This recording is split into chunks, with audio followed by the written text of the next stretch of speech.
ఓం అవిద్యానామంతస్తిమిరమిహిరద్వీపనగరీ జడానాం చైతన్యస్తబకమకరందశ్రుతిఝరీ దరిద్రాణాం చింతామణిగుణనికా జన్మజలధౌ నిమగ్నానాం దంష్ట్రా మురరిపువరాహస్య భవతి. శుక్లాంబరధరం విష్ణుం శశివర్ణం చతుర్భుజం ప్రసన్నవదనం ధ్యాయేత్ సర్వవిఘ్నోపశాంతయే. వందే గురుపదద్వంద్వమవాङ्మానసగోచరం రక్తశుక్లప్రభామిశ్రమతర్క్యం త్రైపురం మహః. నారాయణం నమస్కృత్య నరం చైవ నరోత్తమం దేవీం సరస్వతీం వ్యాసం తతో జయముదీరయేత్. యా కుందేందుతుషారహారధవళా యా శుభ్రవస్త్రాన్వితా యా వీణావరదండమండితకరా యా శ్వేతపద్మాసనా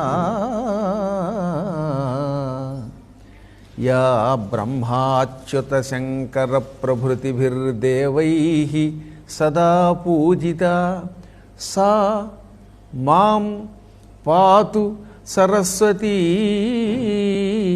భగవతి నిశ్శేషజాడ్యాపహా.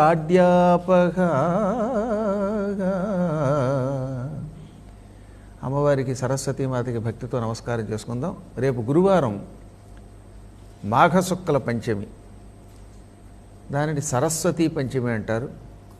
కొందరు నోట్లో పడేది వసంత పంచమి అయింది, కానీ అది వసంత పంచమి అనేదానికి ఎక్కడ ప్రమాణం ఉండదు. వసంత పంచమి అంటే చైత్రమాసంలో వచ్చే పంచమి, ఇది మాత్రం మాఘశుక్ల పంచమి, సరస్వతీ పంచమి.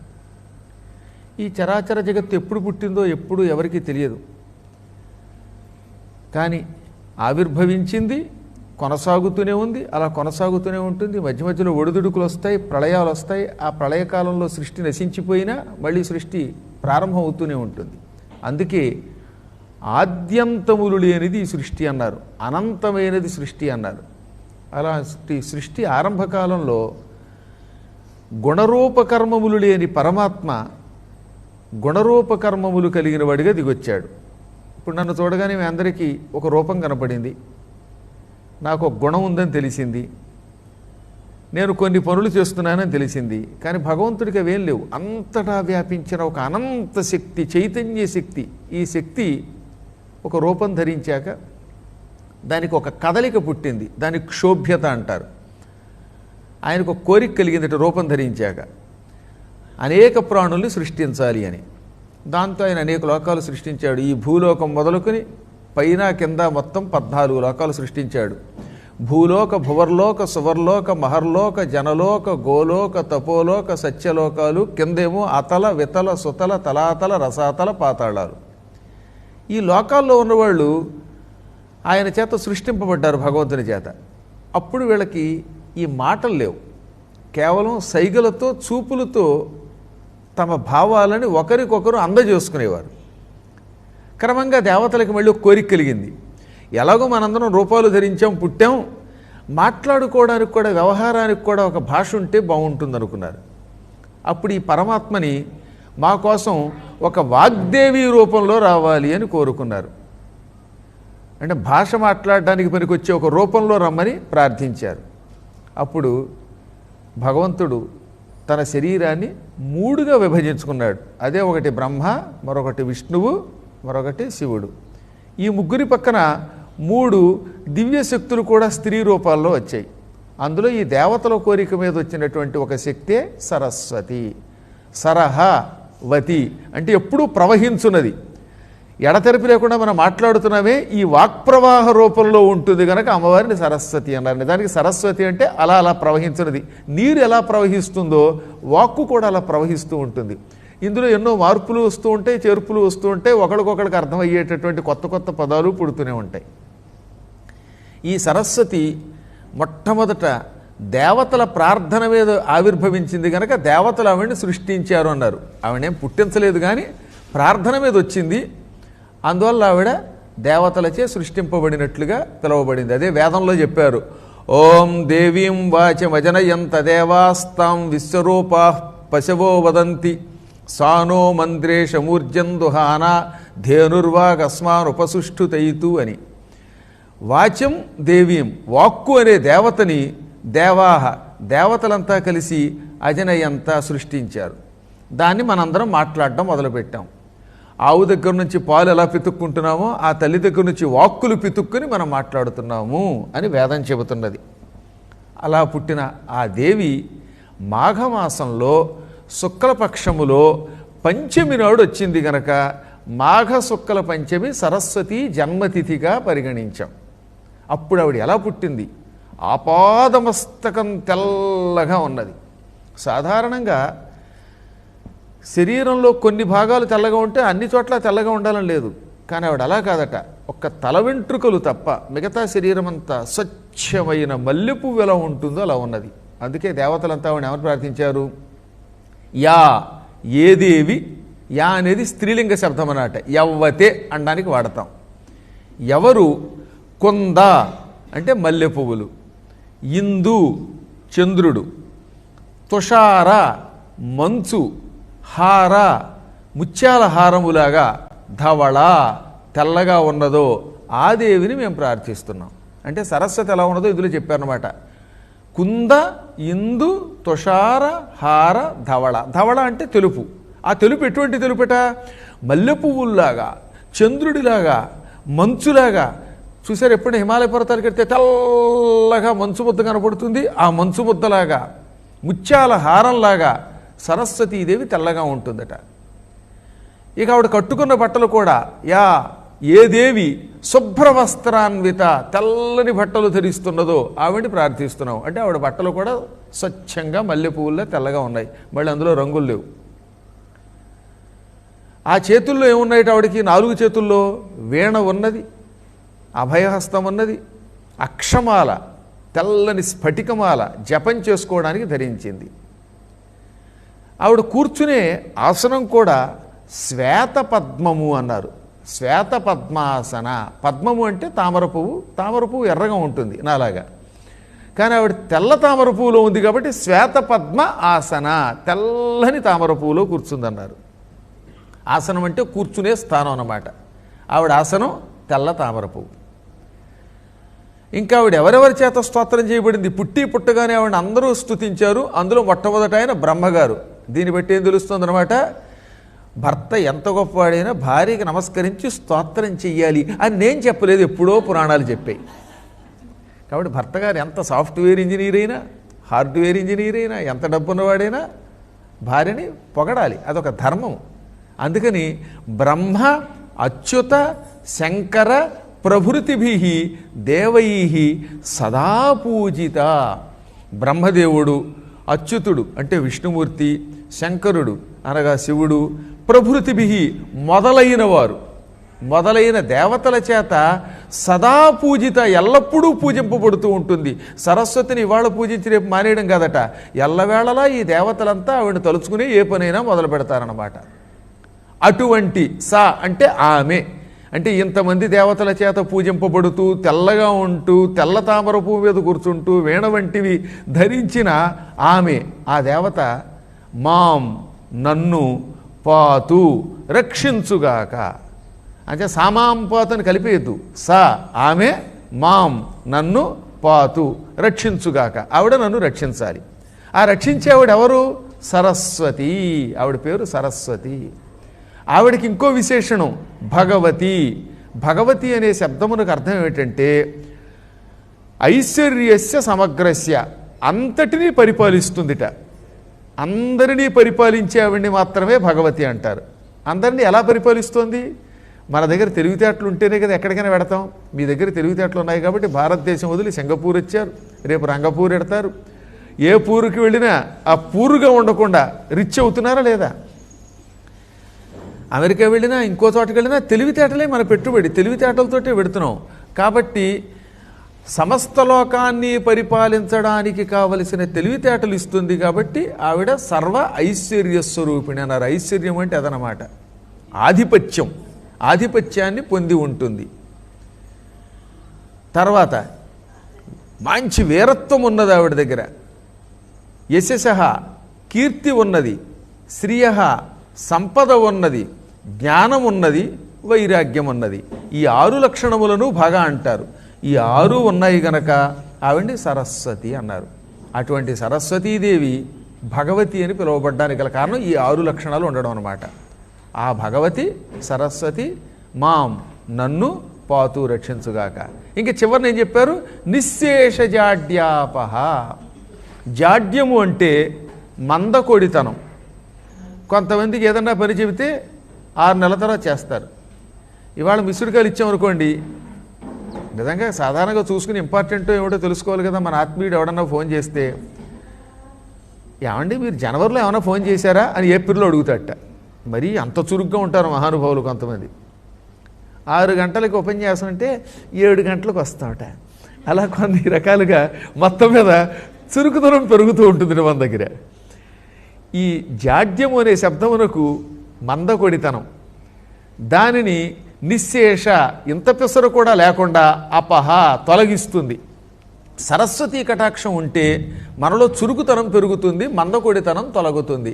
అలా మందకొడితనాన్ని తొలగించి చురుకుతనముని ఇచ్చేటటువంటి సరస్వతి రక్షించుగాక అని స్తోత్రం చేశారు.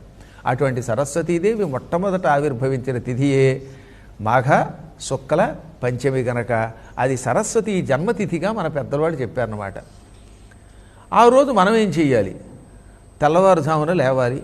నేను ఇందాకే చెప్పినట్టుగా ఈ ధర్మాలు తర్వాత చెబుతాము, ముందు మాత్రం తెల్లవారుజామున లేవాలని చెప్పేస్తున్నాను. లేచి తలారా స్నానం చేయాలి. సాధ్యమైనంత వరకు ఆరోగ్యం సహకరించిన వాళ్ళంతా శిరస్నానం చేయమన్నారు.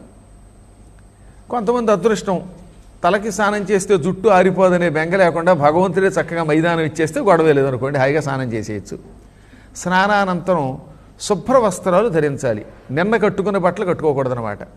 దీక్షా వస్త్రాలాగా కొంతమంది 25 రోజులైనా అవే కట్టుకుంటూ ఉంటారులేండి. అలా కాకుండా మళ్ళీ ఆ రోజు కాస్త ఆరవేసిన ఉతికినటువంటి పవిత్ర వస్త్రాలు ధరించాలి. నుదుటి కాస్త విభూతి కానీ లేక వారి వారి సంప్రదాయాలను బట్టి ఊర్ధ్వనామాలు లేదా బొట్టు ధరించి సరస్వతీదేవిని విగ్రహ రూపంలోనో పటం రూపంలోనో ఏదో ఒక రూపంలో ఆరాధన చెయ్యాలి. ఇంట్లో ఏ విగ్రహము ఉంటే దాన్ని పంచామృతాలతో అభిషేకం చెయ్యాలి. పాలు, పంచదార, నిజానికి ఇవాళ పంచదార వాడుతున్నాం కానీ ఈ పంచదార కాదు, పూర్వం ఇప్పుడు మనం వాడుతున్న పంచదార కాకుండా ఖండ శర్కర అనే పేరుతో పటికి బెల్లం ఉండేది, లేదా అది కానీ లేదా బెల్లం కానీ, వీటిని కలపాలన్నమాట. తేనె, ఆవు పాలు, పెరుగు, ఆవు పాలు, పెరుగు, తేనె, పంచదార, చివరిది ఏం చెప్పాం? నెయ్యి, ఆవు నెయ్యి. ఆవు పాలను తోడు పెట్టగా వచ్చిన నెయ్యి అన్నమాట.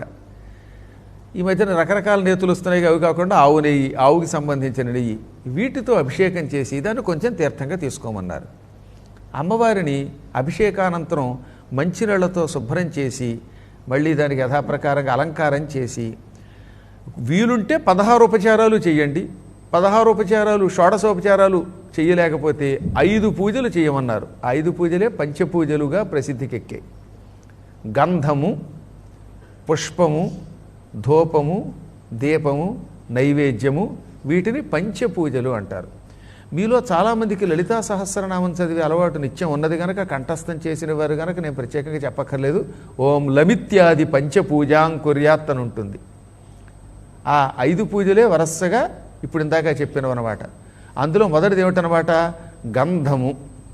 ఈ గంధానికి ఒక బీజం ఉంది, దానికి లం అంటారు. ఏమంటారు? లం. ఓం లం గంధం సమర్పయామి. దీనికి ఒక ముద్ర కూడా ఉన్నది.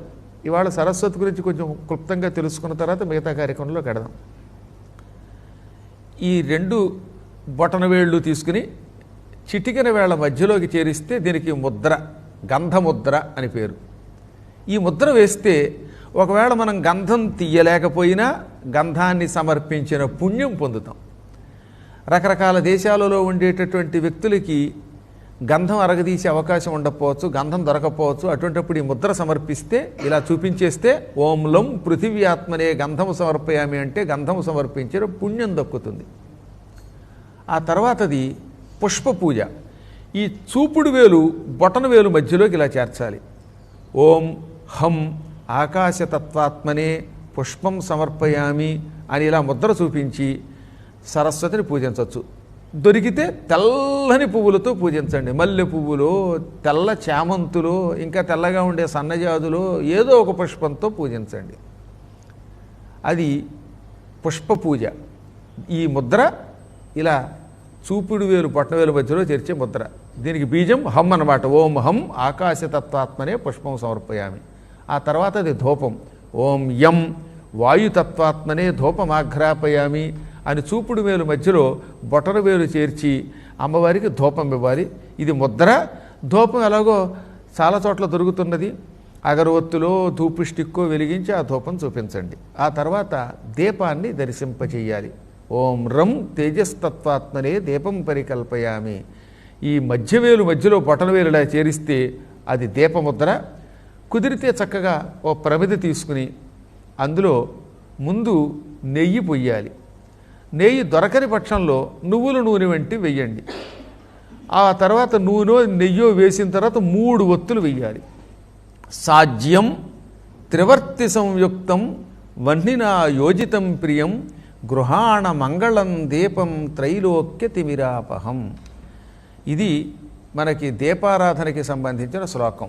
అనగా ప్రమిది పెట్టాక ముందు అందులో నెయ్యి పోయము. సాధ్యం నేతితో కూడినది. నెయ్యి పోసిన తర్వాత ఒత్తేయమన్నారు కానీ ఒత్తి వేసాక నెయ్యి పోయమనలేదు ఈ శ్లోకంలో. కాబట్టి ముందు ఆజ్యం పొయ్యాలి. ఆ తర్వాత త్రివర్తి సంయుక్తం అంటే 3 ఒత్తులతో కూడినది. 3 కలిపి ఒక ఒత్తి చేసినా పర్వాలేదు, లేదా 3 విడివిడిగా ఉంచాలి. 2 ఒత్తులు కాదు, 3 ఉండాలన్నమాట. అప్పుడు వహ్నినా యోజితం ప్రియం, దానికి నిప్పు పెట్టు అన్నారు.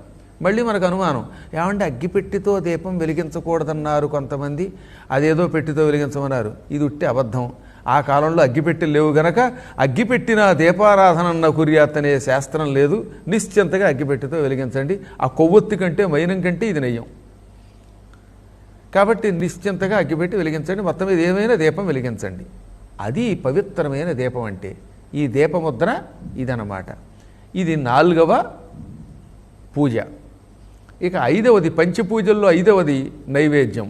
ఈ నైవేద్యమునకు ఉంగరం వేలున్నదే అనామిక అని పేరు కలిగిన ఈ వేలు మధ్యలో బొటన వేలు చేర్చి ఓం వం అమృతతత్వాత్మని అమృత నైవేద్యం సమర్పయామి అని చదివి నైవేద్యం పెట్టండి. ఇది నైవేద్య ముద్ర. దానికి బీజం వం అన్నమాట.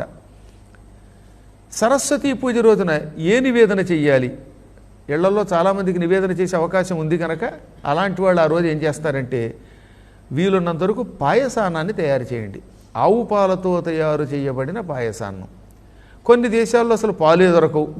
అప్పుడు పొడి నీళ్లల్లో కలిపి పాలు తయారు చేసుకుని దానితో అయినా పాయసం తయారు చేయండి. ఏం కొంప మొలగదు. భగవంతునికి భక్తి ముఖ్యం కనుక తెల్లని ఆవు పాలు అవి తెచ్చుకుని ఆవు పాలల్లో బియ్యం వేసి నీళ్లు కలపకుండా పాయసం తయారు చేసి, ఎందుకు చెబుతున్నానంటే అమ్మవారికి పాయసం చేసేటప్పుడు కొంచెం చక్కని పాయసం పెట్టాలి. ఒక సేరు నీళ్లు పోసేసి అందులో సేరు బియ్యం పోసి ఈ నీళ్లు బియ్యం ఉడికిన తర్వాత ఇంకు పిల్లలతో ఒక్క చుక్క పాలు పోసి, అది పాయసం అంటే అదేం పాయసం, అది ఆయాసం. అది దానివల్ల ఉపయోగం లేదు కనుక ఓ 4 లీటర్ల పాలు బాగా కాచి 1/4 కేజీ బియ్యం వేసి పాలల్లోనే ఉడికించి అప్పుడు అందులో బాగా మంచి నెయ్యి వేసి ఏదో 1 కేజీ జీడిపప్పు, ఆ మాత్రం కిస్మిస్సులు, బాదం పప్పులు ఇవన్నీ వేస్తే అప్పుడు ఆ పాయసం తింటూ ఉంటే అంత ఆనందంగా ఉంటుందండి. అటువంటి పాయసం నివేదన చేసి, అది ఎలాగో అమ్మవారికి నివేదన చేశాక మీరే తింటారు కనుక నివేదన అలా చేయండి. మంచి పాయసాన్ని నివేదించండి. పాయసాన్న ప్రియా సరస్వతి అని దేవీ భాగవతం చెబుతున్నది. అమ్మవారు పాయసాన్న ప్రియ. దీని వెనకాతల ఒక అంతరార్థం కూడా ఉంది. పాయసం తరచుగా తినేవాళ్ళు, శుక్రవారము పంచమి తిథుల్లో తినేవాళ్ళకి జ్ఞాపక శక్తి పెరుగుతుంది. నా జ్ఞాపక శక్తి వెనకాతల అదొక ఇటుకుంది. అందుకనే తరచుగా పాయసాన్నాన్ని మా ఇంట్లో చేయించుకుని తింటూ ఉంటాం. అందుకే అన్నేసి పద్యాలు టకాటకా అప్పచెప్పేస్తున్నాను. కాబట్టి పాయసాన్ని నివేదన చేయండి. పాయసాన్నం చేయడానికి కుదరకపోతే ఖండ శర్కర అంటే పటికి బెల్లం కానీ నివేదన చేయండి. ఫలాలు అన్ని చోట్ల దొరుకుతున్నాయి. మీకు తోచిన ఫలాలు కూడా నివేదించండి. మీరు తినండి, 10 మందికి పెట్టండి. ఈరోజు సరస్వతీదేవిని అర్చన చేసే వాళ్ళకి ఒక అద్భుతమైన మంత్రాన్ని కూడా వేదవ్యాసుల వారు దేవీ భాగవతంలో చెప్పారు. మంత్రం దేవీ భాగవతంలో 9వ స్కంధంలో ఉంటుంది. కానీ ఆ మంత్రం ఇచ్చిన వాడు వ్యాసుడు కాదు, సాక్షాత్తు కృష్ణుడు. ఆదౌ సరస్వతీ పూజ శ్రీకృష్ణేన వినిర్మిత. ఈ శ్లోకం దేవీ భాగవతంలో 9వ స్కంధంలో శ్లోకం. ఇదే శ్లోకము కథ యథాతథంగా బ్రహ్మవైవర్త పురాణంలో కూడా ఉంటుంది, గోలోక ఖండంలో ఉంటుంది. అంటే ఈ కథ ఇంత మార్పు లేకుండా, శ్లోకాల్లో మార్పు లేకుండా 2 పురాణాలలో వ్యాసుడు మనకు అందించాడు. ఒకటి దేవీ భాగవతం, మరొకటి బ్రహ్మవైవర్త పురాణం. ఈ రెండింటిలో ఏమన్నారు? మాఘశుక్ల పంచమి నాడు మొట్టమొదటిసారిగా సరస్వతిని ఎలా పూజ చెయ్యాలో ఆ పూజా విధానము, సరస్వతీ కవచము కృష్ణుడే స్వయంగా ఇచ్చేట. ఆయన రచించాడు, ఆయనే స్వయంగా సరస్వతిని పూజించాడు. అంటే మనం పురాణాలను నమ్ముతున్నాం కనుక, నమ్మని నాస్తికులకి మనం ఎలాగో చెప్పం కదా. ఆయనే ఏమన్నాడు? ఓం ఐం హ్రీం క్లీం సరస్వత్యై నమః. యజ్ఞం చేసే వాళ్ళకి స్వాహాకారం, సామాన్య మానవులకి నమః అనే ఈ నమస్కారంతో కూడిన మంత్రం ఇచ్చాడు ఆయన. ఈ మంత్రమును ఈ సరస్వతీ పూజ నాడు జపించాలి. ఏదో ఒకసారి మీరు అందరూ చెప్పండి. ఓం ఐం హ్రీం క్లీం సరస్వత్యై నమః. ఈ మంత్రాన్ని జపించుకుంటూ అమ్మవారిని 108 సార్లు జపిస్తూ ఈ మంత్రాన్ని 108 పువ్వులతో పూజించండి. అనంతరం ఆఖరిని హారతి ఇవ్వండి. అమ్మ అనుగ్రహంతో ఆ ప్రసాదాన్ని స్వీకరించండి. దానివల్ల జ్ఞాపక శక్తి పెరుగుతుంది. అమ్మవారి పూజ ఎప్పుడు లాభమే. సరస్వతీ కవచం అని ఒక కవచం ఉన్నది. ఆ కవచాన్ని మాఘశుక్ల పంచమి నాడే శ్రీకృష్ణ పరమాత్మ లోకానికి అందించాడు. కేవలం 13 శ్లోకాలు ఆఖరణ ప్రతిఫలంతో. అంటే ఈ సరస్వతి కవచం చదవడం వల్ల మనకు కలిగేటటువంటి ఫలశ్రుతిని, లాభాన్ని కూడా ఇచ్చాడు. 14 శ్లోకములతో ప్రణవపీఠం తరపున ప్రింట్ చేయించి మీ అందరికీ అందించాం. యూట్యూబ్లో కూడా ఉంది, దాన్ని స్వీకరించండి. ఓం ఐం హ్రీం క్లీం సరస్వత్యై స్వాహ అనేటటువంటి మంత్రంతో ప్రారంభమవుతుందన్నమాట. అద్భుతమైన స్తోత్రం అది. కవచము అంటే యుద్ధములో ఆయుధములు మన శరీరమునకు తగలకుండా, గాయం కాకుండా కాపాడునది. పూర్వం యుద్ధానికి వెళ్ళేటప్పుడు ఒంటికి చర్మంతో కానీ లేదా ఇనుముతో కానీ తయారు చేసిన ఒక తొడుగు తొడుక్కునేవారు. ఈ తొడుగు తొడుక్కుని పెడితే ఏమవుతుందన్నమాట, అవతలవాడు కత్తితో పొడిస్తే ఈ ఇనప ముక్కకో చర్మానికో గుచ్చుకుని వాడి శరీరానికి గాయం అవ్వకుండా వాడిని వాడు రక్షించుకునేవాడు. ఆయుధాల నుంచి శరీరమునకు రక్షణ ఇచ్చేది కవచం అయితే, ఇతరుల దిక్కుమాలిన తెలివితేటల వల్ల మనం నశించిపోకుండా మనల్ని రక్షించేందుకు ఉపయోగపడేటటువంటిది తెలివితేటలు ఇచ్చేది సరస్వతీ కవచం. ఆయుధం ఒక్కసారి చంపుతుంది, కానీ మానవులు మనల్ని పడగొట్టడానికి రకరకాల జిత్తులు ఉపయోగిస్తారుండయి. ఈ జిత్తుల వల్ల చాలా దెబ్బతింటాం మనం. వాళ్ళు ఉద్యోగాల్లో నుంచి మనల్ని డిస్మిస్ చేయడానికి ప్రయత్నిస్తారు, ఇంట్లో ఉండకుండా చేస్తారు, పాడైపోయేలా చేస్తారు. మనుషుల్ని పాడు చేయడానికి ఎప్పటికప్పుడు కొంతమంది దుర్మార్గులు ప్రయత్నిస్తూనే ఉంటారు. అవి మీకు అనుభవమే. ఉద్యోగంలో ఎంతోమంది ఆడవాళ్ళు మగవాళ్ళు ఎన్ని సమస్యలు ఎదుర్కొంటున్నారు. మాలాంటి పండితులైతే చెప్పక్కర్లా. కాబట్టి ఇతరుల నుంచి మనల్ని ఈ కవచం కాపాడుతుంది. అంటే ఈ కవచం జపం చేస్తే మన తెలివితేటలతో మనల్ని రక్షించుకుంటాం. మనం భూమి మీద నాశనం కాకుండా ఉన్నంతకాలం సుఖంగా ఉంటాం. మానవుల నుంచి, వాళ్ళ పనికిమాలిన తెలివితేటల నుంచి రక్షణ కలిగించేది ఈ సరస్వతీ కవచం. ఈ కవచం చదివి బ్రహ్మగారు సృష్టి చేశాడు. ఈ కవచాన్ని చదివి విష్ణువు లోకాన్ని పరిపాలన చేస్తున్నాడు. ఈ కవచాన్ని చదివే ఈశ్వరుడు లయకారకుడయ్యాడు. ఈ సరస్వతి కవచం చదివిన తర్వాతే వాల్మీకి రామాయణం రాశాడు అని ఉన్నది దేవీ భాగవతంలో, బ్రహ్మవైవర్త పురాణంలో. దీన్ని జపించి వ్యాసుడు భారతం రాయగలిగాడు. నారదుడు దీన్ని జపించి లోకాలకి గురువయ్యాడు. యాజ్ఞవల్క్యుడనే ఋషి గురువుగారి శాపం వల్ల ఎందుకు పనికిరాకుండా అయిపోయి, చదువు లేకుండా అయిపోయి మళ్ళీ సరస్వతీ కవచంతో పండితుడయ్యాడు. ఇలా ఎంతోమంది, కణాదుడు అనేవాడి చదివాడు, పండితుడయ్యాడు. వ్యాకరణం రచించినటువంటి పాణిని ఈ సరస్వతీ కవచం వల్లే వ్యాకరణం లోకానికి ఇచ్చాడు. ఇంతెందుకు, నేను కూడా తరచుగా దీన్ని చదువుతున్నాను కాబట్టే లోకానికి ఎన్నో సందేశాలు ఇవ్వగలుగుతున్నాను. అటువంటి సరస్వతీ కవచాన్ని మీరు అందరూ కూడా భక్తితో, శ్రద్ధతో ఈనాడు అనగా ఈ సరస్వతీ పంచమి నాడు చదివి మీ పిల్లలకి చెప్పండి. దానివల్ల ఎన్నో లాభాలు పొందుతారు. 5,00,000 సార్లు కనుక జీవితంలో ఎవరైనా ఈ కవచం చదవగలిగితే వాడు బృహస్పతితో సమానుడైపోతాట. 5,00,000 జపేనైవ సిద్ధంతు కవచం భవేత్ యది స్యాత్ సిద్ధ కవచో బృహస్పతి సమో భవేత్ అన్నారు. 5,00,000 జపం చేస్తే పూర్తిగా ఈ కవచం నిన్ను వరిస్తుంది, అనగా నువ్వే సరస్వతి అయిపోతావు, బృహస్పతి కొన్న తెలివితేటలు నీకు వస్తాయన్నారు. 5,00,000 జపించడం పెద్ద కష్టం కాదు. 5 ఏళ్ళు 10 ఏళ్ళు పెట్టుకుని రోజు శ్రద్ధగా 3 పూట్ల వింటూ మనం అలా వింటూ ఉండండి, చదువుతూ ఉండండి, అంతే. దానివల్ల ఎన్నో లాభాలు పొందుతారు. అటువంటి ఈ కవచాన్ని కూడా ఈ సరస్వతీ పంచమి నాడు మీరందరూ పఠించండి. మూలా నక్షత్రం నాడు శుంభని శుంభుల్ని చంపడానికి అమ్మవారు అవతరించింది, కానీ మొదటిసారి రూపం ధరించింది మాత్రం మాఘశుక్ల పంచమి, అది సరస్వతీ పంచమి.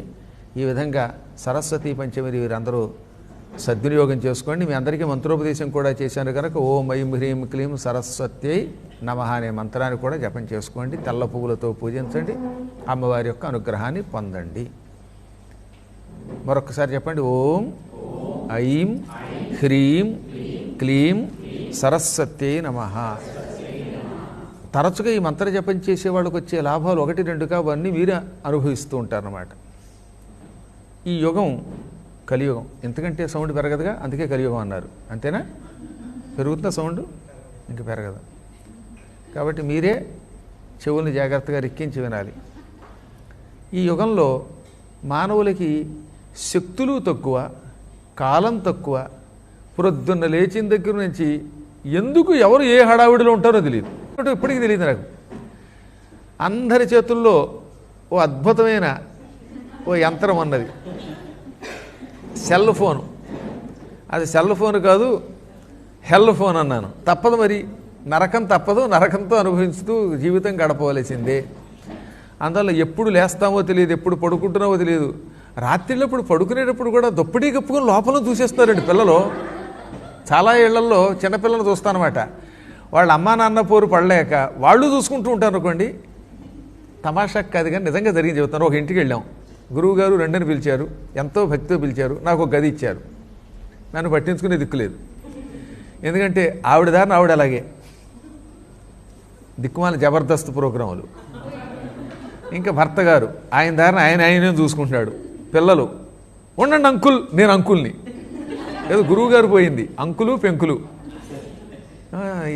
చివరికి ఇలా అయిపోయాను రా బాబు అనుకుంటూ ఉంటే, ఒరే మంచినీళ్ళు ఎక్కడ ఉన్నారంటే, ఆ ఈ అంకుల్ని ఎవరు పిలిచారో డిస్టర్బ్ చేస్తున్నారు, అక్కడికి వెళ్ళి తాగండి అన్నాడు వాడు. ఇంకో చోట కూతురు. వీళ్ళందరూ దుప్పట్లు, ఈ పిల్లల్ని పడుకోమన్నప్పుడల్లా దుప్పటి కప్పుని లోపల చూస్తున్నారు. వాళ్ళు ఏం చూస్తారో మనకి తెలియదు. ఇలా ఎవరి దారిన వాళ్ళ చేతుల్లో ఒక సృష్టి యంత్రం, ఎవడుగాడు ఓ బ్రహ్మగారు. ఈ స్థితుల్లో ఈ కలియుగంలో ఉన్నాం. అయినా ఎప్పటికైనా మనలో జ్ఞానం కలుగుతూ ఉంటుంది కనుక అప్పుడప్పుడు పెద్దవాళ్ళకి జ్ఞానం కలుగుతూ ఉంటుందన్నమాట. అయ్యో, ప్రొద్దున్న లేచిన దగ్గర నుంచి రాత్రి పడుకునేదాకా ఈ యంత్రాల మీద ఆధారపడ్డాం, అసలు భగవంతుడు అంటే ఏమిటో తెలియటం లేదు. చూస్తూ ఉండగా వార్ధక్యం వచ్చేస్తుంది, రేపు రిటైర్ అయిపోతాం, అప్పుడు మనం ఏ నరకానికి పోతామో అని భయం అప్పుడప్పుడు కలుగుతుంది కదా. ఎవరికైనా జ్ఞానోదయం అవుతూ ఉంటుందండోయ్. అందులో ఈ చిన్నప్పుడు మాట ఎలా ఉన్నా, ఆరోగ్యం ఎలా ఉన్నా, అనారోగ్యం వచ్చినప్పుడు మాత్రం ప్రతి వ్యక్తికి అంతో ఎంతో భీతి కలుగుతుంది. రేపు మరణం తప్పదు, ఆ మరణం ఎలా ఉంటుంది, ఆ సమయంలో మనం ఏం చేయాలి, ఒకవేళ పునర్జన్మ అంటూ వస్తే మళ్ళీ దిక్కుమాలినటువంటి చోట ఏ జన్మెత్తుతామో, పురుగుగా పుడతామో, ఆవుగా పుడతామో, నక్కగా పుడతామో, కుక్కగా పుడతామో, మేకగా పుడతామో, చేపగా పుడతామో, ఆ చేపని మళ్ళీ కొత్త సంవత్సరం రోజున అలా వేయించుకుని పెనం మీద తినేస్తారేమో మనల్ని అనే భయం కలుగుతుంది. అటువంటి వారికి వేదవ్యాసుల వారు భవిష్య పురాణం వంటి అనేక పురాణముల ద్వారా ఎన్నో సూచనలు చేశాడు. అసలు మార్కండేయ పురాణం మరింత గొప్పదండోయ్. సదాచారము అనే పేరుతో ఆచార వ్యవహారాల గురించి ఇచ్చాడు ఆయన. అందులో తప్పనిసరిగా ఆచారం పాటించవలసిందే. ఆ పాటించేటటువంటి వాళ్ళకి ఎవరెవరికి ఏ విధమైన నియమాలు ఉన్నాయి. ఇప్పుడు ప్రస్తుతం మనం కృతయుగం, త్రేతాయుగం, ద్వాపరయుగ నియమాలు మనకు అక్కర్లా, ఆ యుగాలు దాటాం. కలియుగ మానవులకి ఏం చెయ్యాలి అని చెప్పాడు ఆయన. విశేషత కలియుగే, ముఖ్యంగా కలియుగమునందు మానవులు ఎలా ఉంటారు? అలసులు, సోమరిపోతులై ఉంటారట. పూర్వం ఉన్నంతగా ఎక్కువ పనులు చేయలేరు. ఫస్ట్ ఫ్లోర్కి కూడా లిఫ్ట్ ఎక్కుతారు. అందుకే ఇక్కడ లిఫ్ట్ లేకుండా చేశారు. ఈ వంకతో అయినా 4 సార్లు మెట్లెక్కి దిగితే కాస్త ఇంటికి వెళ్ళాక మళ్ళీ ఫోన్ చేయొచ్చని. సాధ్యమైనంత వరకు ఎంత సులువుగా పని చేద్దాం, పని ఎలా తప్పించుకుందాం, వ్యాయామం లేకుండా ఎలా ఉందాం అనుకునే వాళ్ళు ఎక్కువగా ఉంటారట. మీలాంటి పుణ్యాత్మల్ని పక్కన పెట్టండి. మీలాంటి వాళ్ళు ఉంటారు మహానుభావులు, మళ్ళీ మిమ్మల్ని పొగడపోతే వచ్చే సంవత్సరం రానివారు. అంచేత ఎక్కువగా సోమరిగా ఉంటారట. మందబుద్ధి వలలు, తెలివితేటలు తక్కువగా ఉంటాయి, జ్ఞాపక శక్తి తక్కువగా ఉంటుంది. 2 రెళ్ళు ఎంత అంటే వెంటనే సెల్ ఫోన్ తీసి 2 × 2 ఏమండో 4 అండోయ్ అంటాడు వాడు. అందువల్ల బుద్ధి బలం క్రమంగా తగ్గుతుంది. ఒకప్పుడు అసలు పుస్తకాలు ఎక్కడున్నాయండి? వేదాలు, పురాణాలు, ఇతిహాసాలు, ఎక్కాలు, గణిత శాస్త్రం అంతా కంఠస్థం చేయటమే వాళ్ళ పని. మస్తకమే వాళ్ళకి పుస్తకం. ఇప్పుడు పుస్తకం లేదు, మస్తకం లేదు, కేవలం ఆ యంత్రం మీద ఆధారపడుతున్నారు అనమాట. ఎంత దూరమైనా కాలినడకన వెళ్ళి ఈ పక్కన ఈ గ్రామం ఉందని చెప్పేవారు పూర్వం. ఇప్పుడు ఆ కర్ణపిశాచం ఉంటుంది వాడికి. After half an hour take left, after quarter mile take right అని అదే కర్ణపిశాచి చెబుతూ ఉంటే దాని ప్రకారం వెళ్ళిపోతుంటాడు వీడని మర్చిపోయాను వాడు. అందుకే వాడికి పక్కిల్లు కూడా తెలియదు. మీ ఇల్లు ఎక్కడ అంటే నాకేం తెలుసండి అంటాడు, గూగుల్ ఎంత చెబుతూ ఉంటే. అందువల్ల క్రమక్రమంగా బుద్ధిబలం తగ్గిపోతుంది. అల్పతరాయువులు, ఆయువు కూడా తగ్గిపోతుంది. పూర్వంలో 100 ఏళ్ళు అండమే కానీ 100 ఏళ్ళు బతికేవాడు ఎవడో ఉండడు, ఎప్పుడు ఎలా పోతాడో తెలియదు. ఇప్పటి చిన్న పిల్లవాడి దగ్గర నుంచి పెద్దవాడి వరకు ఆయువింత అని చెప్పలేని దుస్థితిలో పడిపోతాం. ఉన్న 4 రోజులు ఉగ్రరోగ సంకలితులు, భయంకర రోగాలతో పీడింపబడతారట. ఉన్న రోగాలు సరిపోక చైనావాడు సృష్టించే కొత్త రోగాలు ఒకటి. మందభాగ్యులు, భాగ్యం కూడా తక్కువగానే ఉంటుంది. సుకర్మములెవ్వియు చేయజాలరి కలియుగమందు మానవులు. ఎంత బాగా చెప్పాడండి భాగవతంలో. సుకర్మములెవ్వియు చేయజాలరు ఈ కలియుగమందు మానవులు అనగా కలియుగంలో మానవులు మంచి పని అనేది సక్రమంగా చేయలేరు. ఏ పని చేయలేరు, అర్చన చేయలేరు, వేళకు వండుకోలేరు, తినలేరు, హోటళ్ళ మీద ఆధారపడతారు. ఆ తిన్నదాన్ని కూడా మళ్ళీ అరిగించుకోవడానికి ఒక యంత్రం మీద ఆధారపడతారు అన్నాడు ఆయన. నాకు ఎంత ఆశ్చర్యం జరుగుతుందంటే భవిష్య పురాణం చదివినప్పుడు తెల్లబోయాన్నమాట. మానవులు ప్రొద్దుటే లేచి విచిత్రమైనటువంటి ద్రవ పదార్థాలు తాగుతారని రాశాడండి. అంటే కాఫీ, టీలు. ఆ తాగడానికి ముందు గుప్పెడు మాత్రలు తింటారట, తాగిన తర్వాత మళ్ళీ గుప్పెడు మాత్రలు వేసుకుంటారట. కాఫీకి ముందు వెనక ట్యాబ్లెట్లు అనమాట. ఫలహారానికి ముందు మాత్రలు, ఫలహారం అయ్యాక మాత్ర. మీరు చూడండి ఎక్కడనే కావాలంటే మాతో పాటు 4 రోజులు రండి, మీకే తెలిసిపోతుంది. మాలో కొంతమంది ఉన్నారు మొబైల్ మెడికల్ షాప్స్, వాళ్ళ వెనకాతల మెడికల్ కిట్స్ వస్తాయన్నమాట. వాళ్ళ డబ్బంతా మందులకే అయిపోతూ ఉంటుంది. టిఫిన్కి ముందు వెనక, టిఫిన్కి ముందు వేసుకోకపోతే ప్రమాదం అంటే వేసుకున్న తర్వాత అన్నం తిన్న తర్వాత టిఫిన్ తిన్న తర్వాత మళ్ళీ మందు అయిపోతే అదే పొందిట. మొత్తం మీద అందరూ మందులే. ఎవరిని చూసినా ఒక మందుడు. మందుడు అంటే శనిగాడని కూడా ఒక అర్థం. ఈ విధంగా ఈ జీవితం అంతా ఔషధాలతో నిండిపోతుంది. నిద్ర అనుక్షణం ఊపేస్తూ ఉంటుంది. కూర్చుని నిద్రపోతారు, నిలబడి నిద్రపోతారు, ప్రయాణంలో నిద్రపోతారు. ఆ నిద్రకి వేళాపాళా ఉండదు. క్రమంగా శరీరం అంతా వణికిపోతుంది. చివరికి వార్ధక్యంలో ఆసుపత్రుల పాలైపోయి నశించిపోతారని రాశాడు. కొన్ని వేల సంవత్సరాల క్రితం ఆయన చెప్పినట్టే జరుగుతుంది. వాళ్ళ స్థిమితంగా కూర్చుని భోజనం చేయలేరు.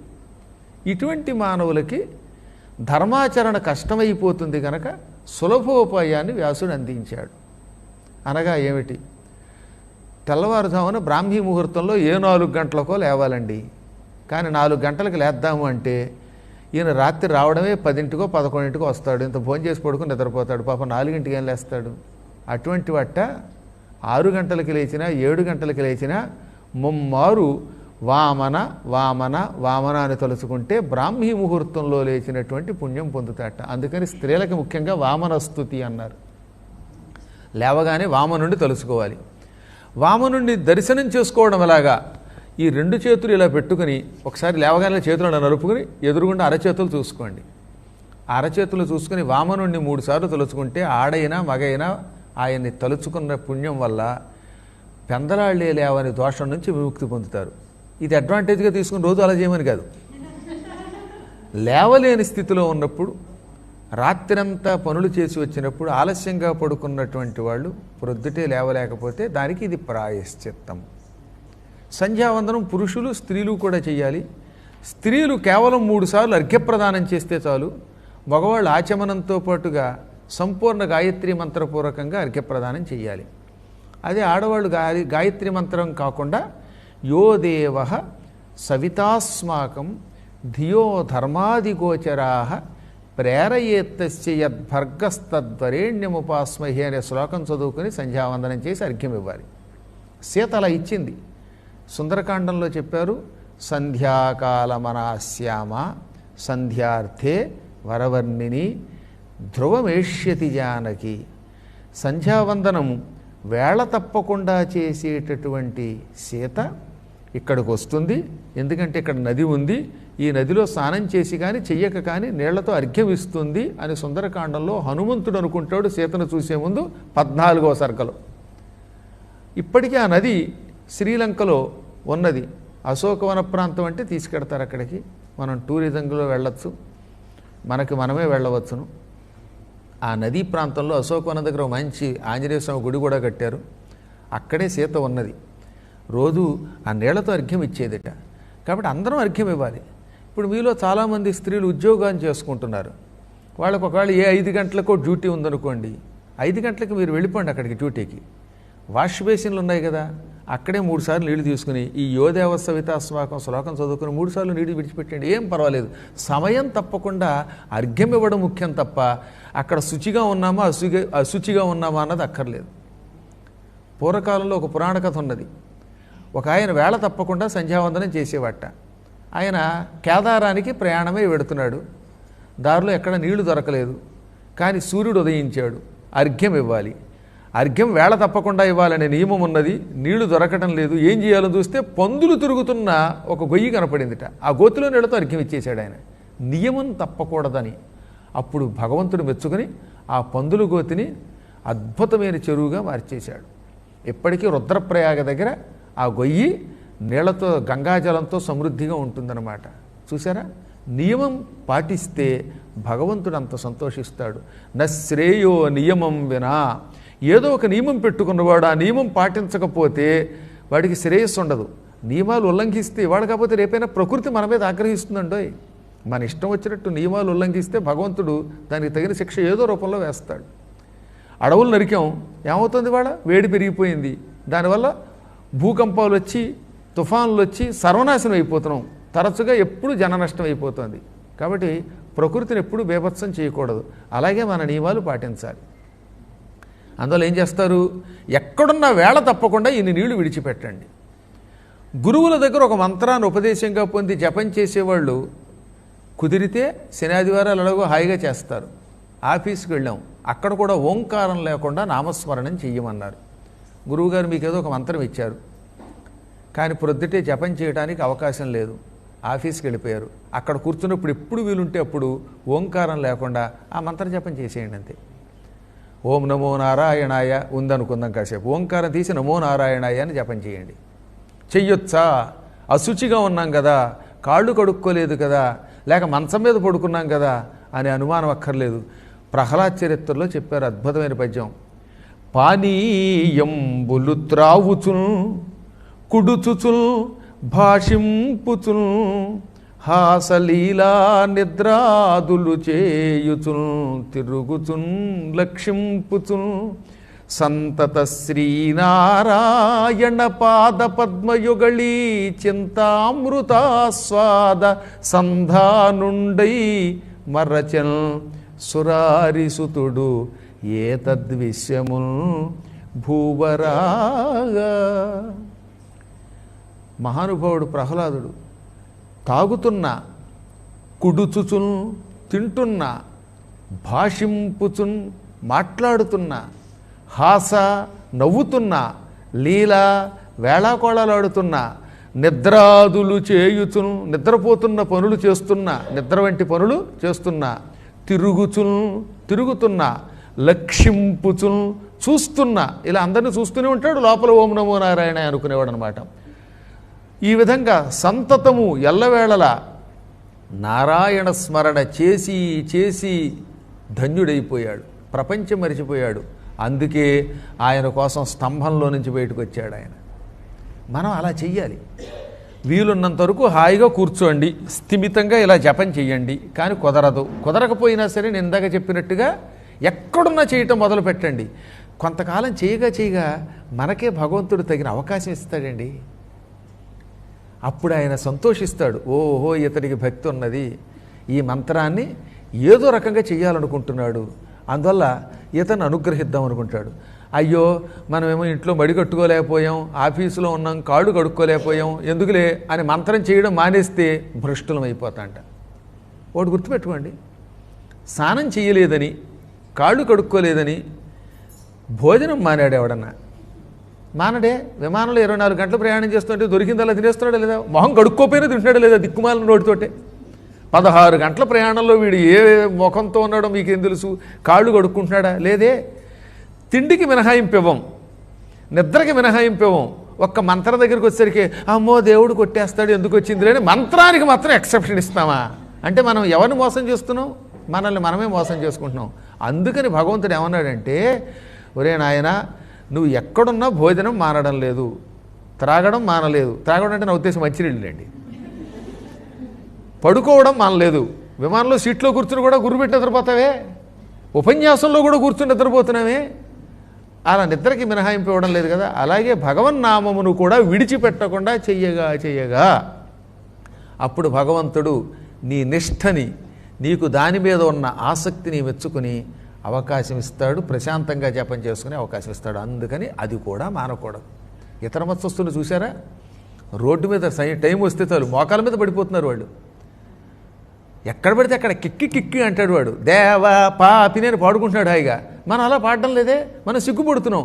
బొట్టు పెట్టుకోవడానికి సిగ్గుపడుతున్నాం. ఎందుకు సిగ్గుపడాలి? హాయిగా విమానం ఎక్కేటప్పుడు ఇది నా జన్మ హక్కు అని బొట్టు పెట్టుకోండి. దిక్కుమాల వాళ్ళకి మళ్ళీ బొట్టు తీసి పారేయకండి. అసలు వాడు బతుకున్నాడో చచ్చాడో అసలు ఎవడో తెలియకుండా అయిపోతున్నారు దానివల్ల వాళ్ళు. అలా శుభ్రంగా బొట్టు పెట్టుకోండి.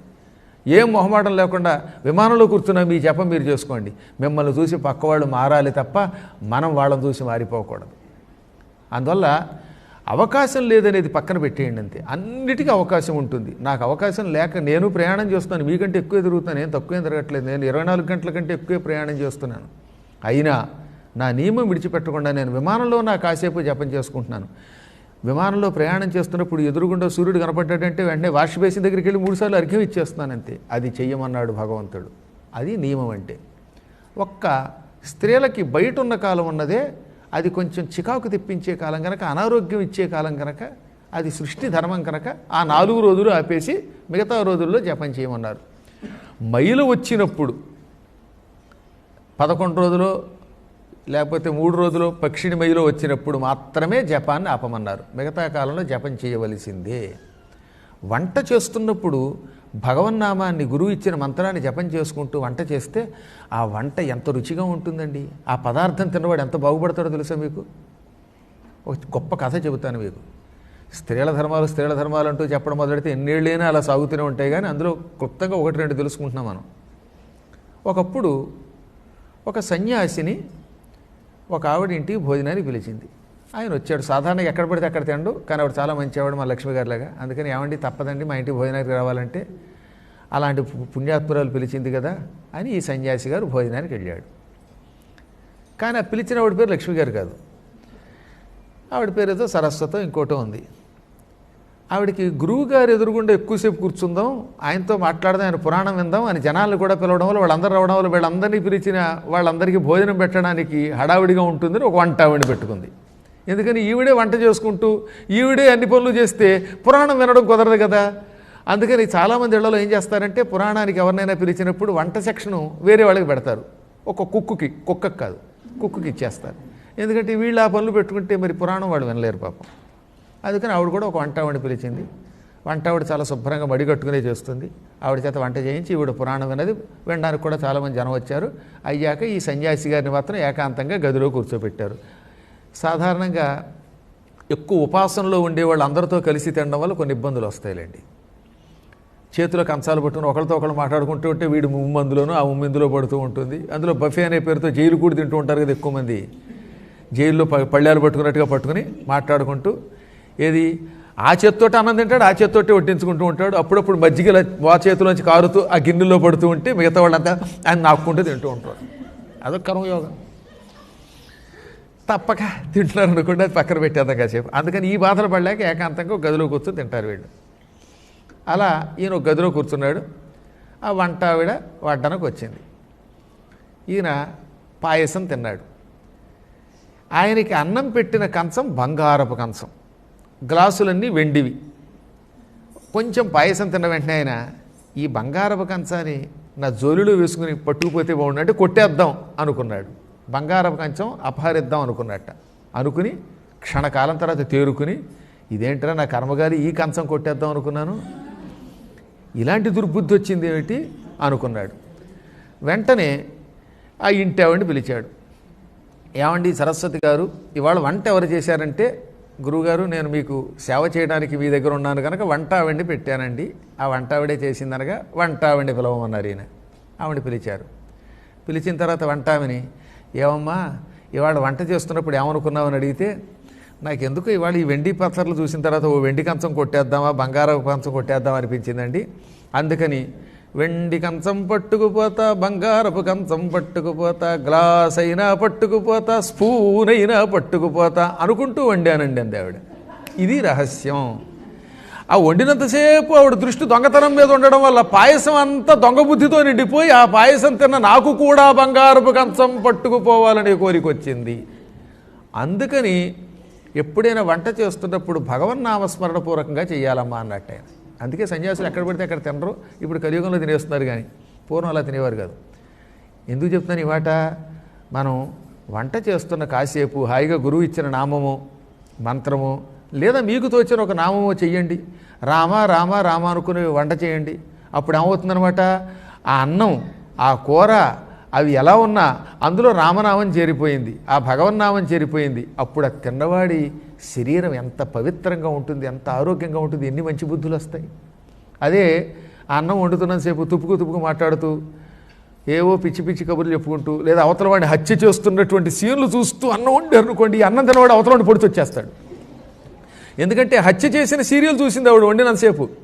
లేదా అత్తవా పెంట మీద చెత్తవా నా నెత్తి మీద మొత్తవా అనే సీరియల్ అలా చూస్తూ టెన్షన్తో అన్నం వండేస్తే ఈ అన్నం తిన్న తర్వాత అత్తగారిని కొట్టబుద్ధి వేస్తుంది.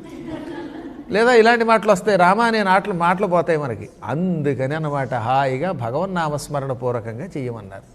ఇంట్లో అది పెద్ద కష్టం కాదు, అలా చేయండి. మా అమ్మ అలా మడిగొట్టుకుని వండిందండి, ఆ అన్నం తినడం వల్ల మాకు పవిత్రత వచ్చింది, మీకు అలాగే పవిత్రత వస్తుంది.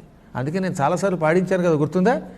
తింటూ రామయ్యను తినకున్న రామయ్యను తెలిపిస్తూ రామయ్యను రామ్ రామ్ రామ్. తింటూ రామయ్యను తినకున్న రామయ్యను తినిపిస్తూ రామయ్యను రామ్ రామ్ రామ్. వండుతూ రామయ్యను వండకొన్న రామయ్యను వండిస్తూ రామయ్యను రామ్ రామ్ రామ్. రామ రామ రామ రామ రామ రామ రామ రామ రామ రామ్ రామ్ రామ్ అలా అనుకోండి, ఎంత లాభం దానివల్ల. అందుకని హాయిగా అలా వంట చేస్తున్న రామానండి. ఒక్కొక్కప్పుడు ఆడవాళ్ళు వంట చేయడానికి కుదరదు. స్త్రీ ఉద్యోగం చేస్తోంది, భర్త గారు ఇంట్లో ఉన్నారు. అప్పుడు భర్త గారు ఉద్యోగం చేయడం ధర్మం అంటండి.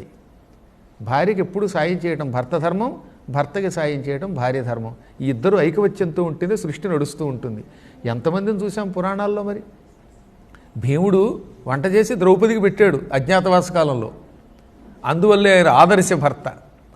ఇప్పుడు ఇళ్లలో చాలా చోట్ల అలా చేస్తున్నారు అనుకోండి, వాళ్ళకి నేను కొత్తగా చెప్పక్కర్లేదు, కానీ అయినా అలా కలిసి ఉండమని చెప్పారు.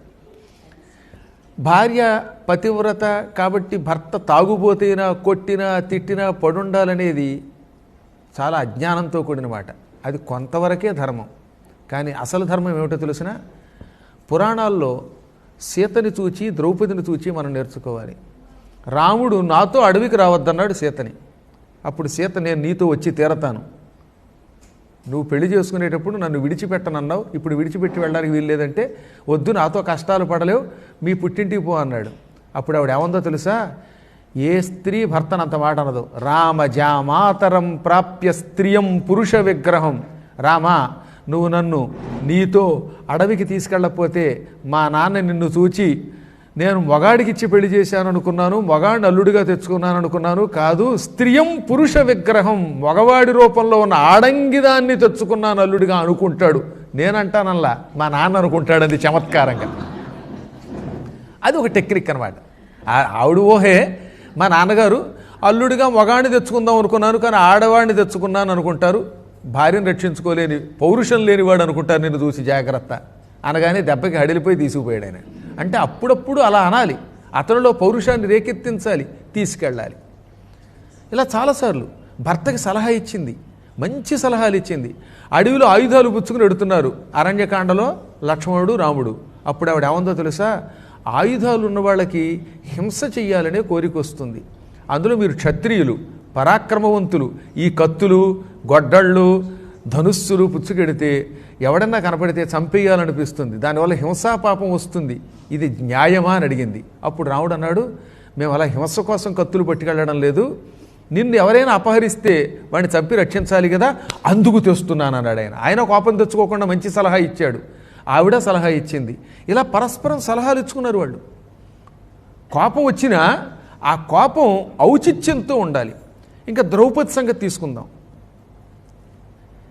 అసలు నువ్వు మగవాడివేనా అని అడిగింది ఒక్కసారి ధర్మరాజు గారిని.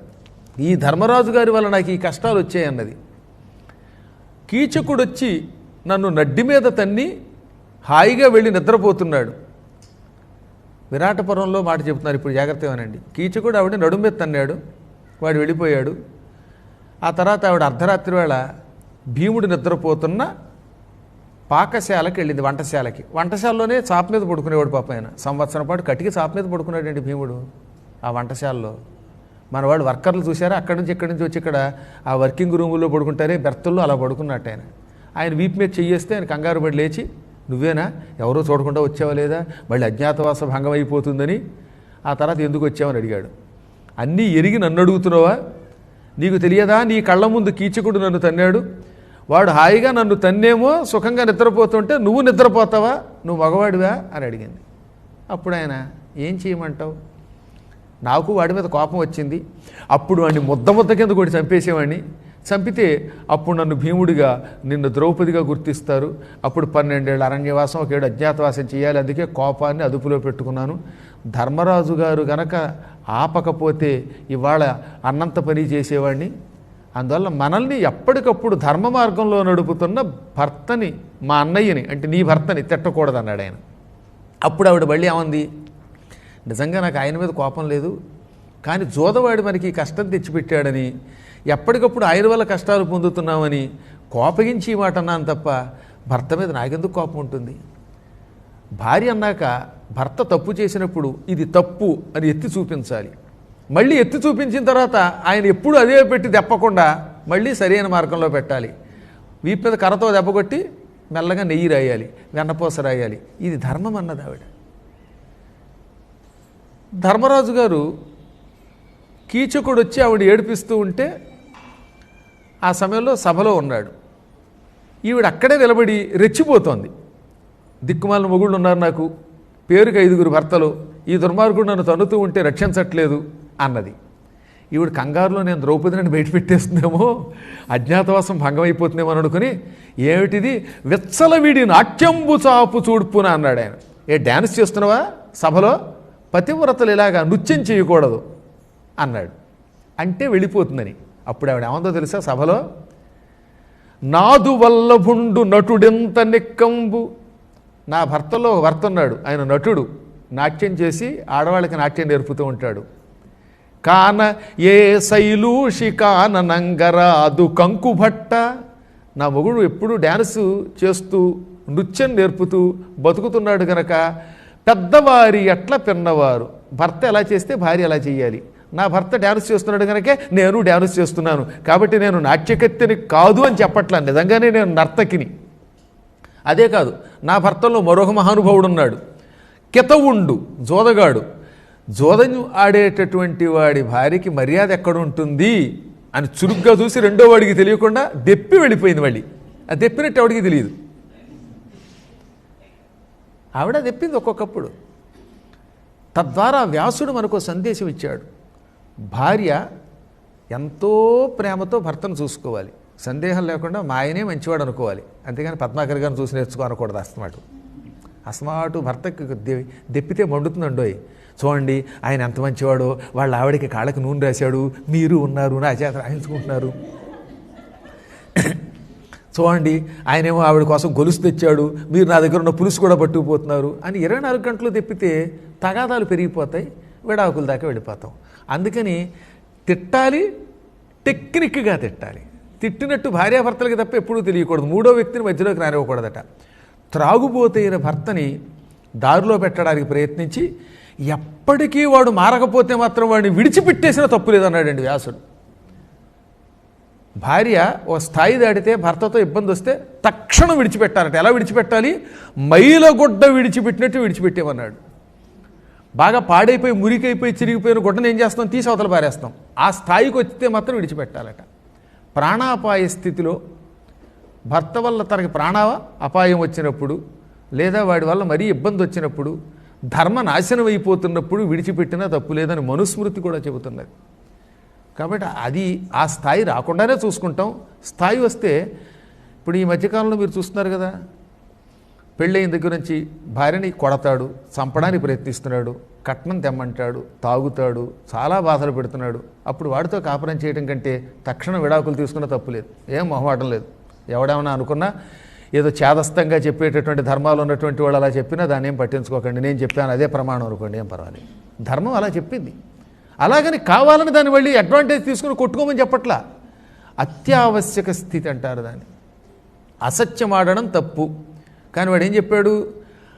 ప్రాణమానవిత్త భంగంలో చెయ్యొచ్చు. దానికి నేను చెప్పడంలా, మహాభారతంలో ధర్మవ్యాధ చరిత్రలో చెప్పారు. ఏమని చెప్పారు అంటే, భూతహితంబుగా పలుకు బొంకును సత్య ఫలంబునిచ్చు. 10 మందికి ఉపకారం చేయడానికి అసత్యం ఆడితే అది సత్యం కంటే ఎక్కువ ఫలితం ఇస్తుంది టండోయ్. ఎవడో టెర్రరిస్ట్ వచ్చాడండి, మిమ్మల్ని అందరినీ చంపేస్తానన్నాడు.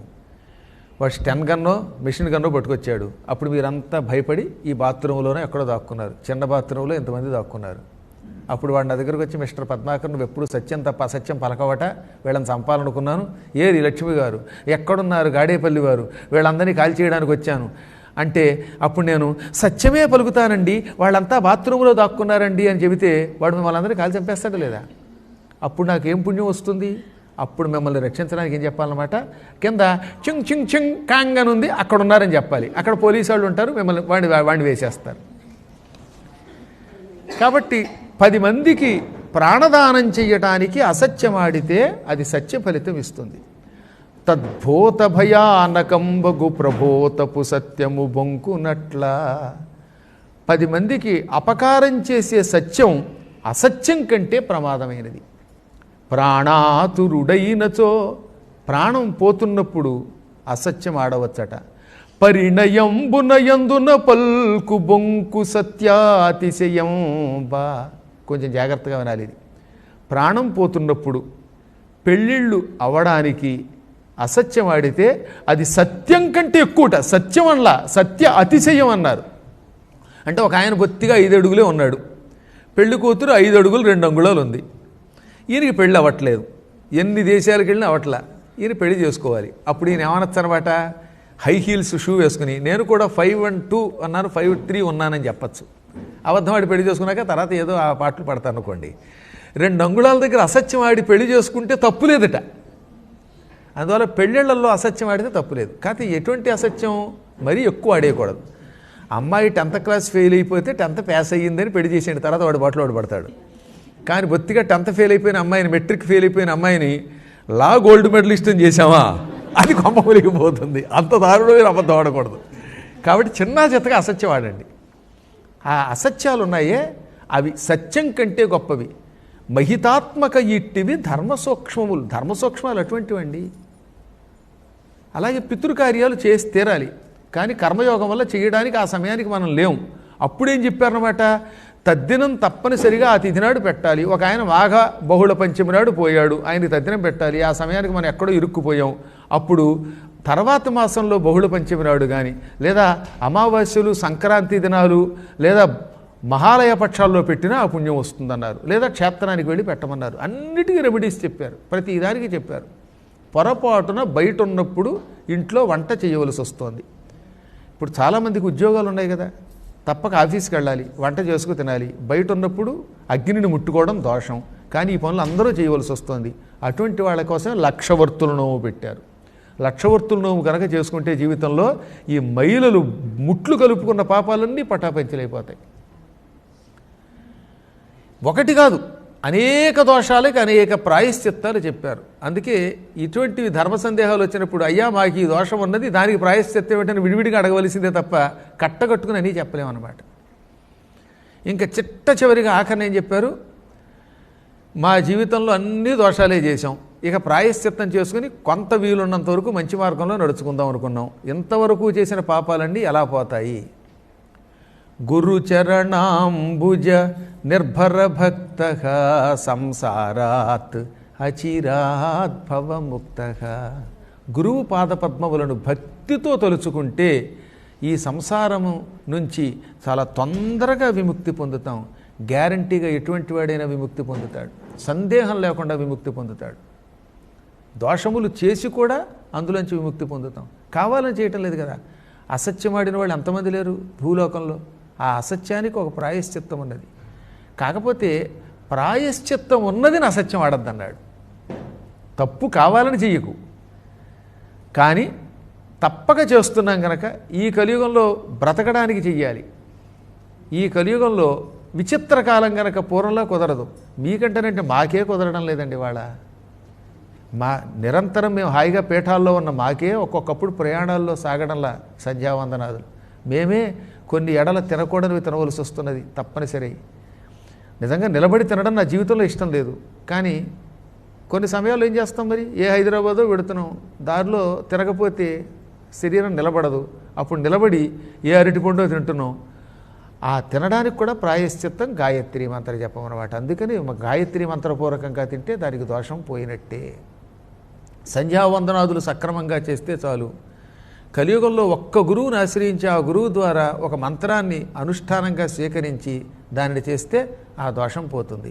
జుట్టు విరబోసుకుంటే అది పిశాచి రూపం ఇస్తుంది వచ్చే జన్మలో. నిరంతరం జుట్టు విరబోసుకోకూడదు. కానీ వాళ్ళ తప్పనిసరి చాలామంది ఉద్యోగాలు కడుతున్న వాళ్ళు జడేసుకోవడానికి వీల్లేదు, జుట్టు విరబోసుకోవాలంటున్నారట అక్కడ. అదిగో అటువంటి వాటికి కూడా ప్రాయశ్చిత్తం చెప్పారు. నిత్యం జుట్టు విరబోసుకునేటటువంటి వాళ్ళు మల్లె పువ్వులతో సరస్వతీదేవిని శుక్రవారం నాడు పూజ చేస్తే ఆ పాపం నుంచి విముక్తి పొందుతారు. చెప్పులతో భోజనం చేయకూడదు. కానీ మీరు విమానం ఎక్కేటప్పుడు లేక రైల్లో ప్రయాణం చేస్తున్నప్పుడు చెప్పులు లేకుండా ఎలా పెడతారు? అదిగో అలాంటప్పుడు పాదుకలతో భోజనం చేస్తే అటువంటి వాళ్ళు ఎక్కడైనా ఒక వ్యక్తికి అన్నదానం చేస్తే ఆ పాపం నుంచి విముక్తి పొందుతారు. తెలిసి కానీ తెలియక కానీ కాలుతో ఎవరినన్నా తన్నాం, భర్తని కానీ లేకపోతే గురువుల్ని కానీ కాలుతో తన్నాం. సత్యభామే తన్నింది, మరి ఏం చేస్తామండి? మరి సత్యభామ కోపం వచ్చింది. కృష్ణుడు వచ్చి అలిగితివ సఖీ ప్రియ కలత మానవ. కృష్ణుడు ఎంత గొప్పవాడండి, ఆయన చూసి ఎంతోమంది భర్తలు నేర్చుకోవాలి అని నేను అనలేదు, పురాణాల్లో చెప్పారు. మళ్ళీ నా మీద పడద్దు. ఆవిడ కోపం వచ్చింది. రుక్మిణీదేవికి పువ్వు ఇచ్చాడని అలిగితే వెళ్ళి బతిమాలాడు. ఎందుకు అలిగావు అన్నాడు. కోపం విడిచిపెట్టవా అన్నాడు. ఆ కోపంలో ఆవిడ ఎడంకాలుతో ఇలా అందిట. అది తన్నడము కాదు, తాకడము కాదు, తన్నడానికి తాకడానికి మధ్యలో తాచు అన్నారు. అంటే అలా తోసిందనమాట మెల్లగా. దాంతో ఆయన కిరీటము పడిపోయింది, ఆయన పక్కకి ఒరిగాడు. నిజంగా ఇంకో భర్త అయితే ఎంత కోపగిస్తాడు? ఆ రోజుల్లో పరమ పతివ్రతలు ఉన్న కాలంలో ఎడంకాలతో తన్ని పైగా పోయి కుడికాలు కూడా కాదు, లెఫ్టిస్ట్ ఆవిడ. అచ్చో వామపాదంబునం తొలగంద్రోచి అన్నారు ముక్కుతెమ్మన గారు పారిజాతాపహరణలో. పోని కుడికాలతో తన్నితే కొందరు ఎడంకాలతో తన్నిందిట. అప్పుడు కృష్ణుడు ఏం కోపగించలేదు. ఏయ్ కాలుతో తన్నుతావా, విడాక్ విడాక్ విడాక్ అన్లా. ఏమన్నాడు ఆయన? నన్ను భవదీయదాసుని మనంబున నెయ్యపు కెన్కబూని తాచినయది నాకు మన్ననయ్యా. చెల్వగు నీ పద పల్లవంబు మత్తు తను పులకాగ్ర కంటక వితానము తాకిన నొచ్చునల్చునేననియద అల్కమానవు గదా ఇకనైనా అరాళ కొంతలా ఆ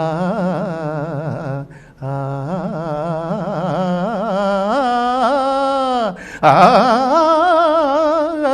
ఆ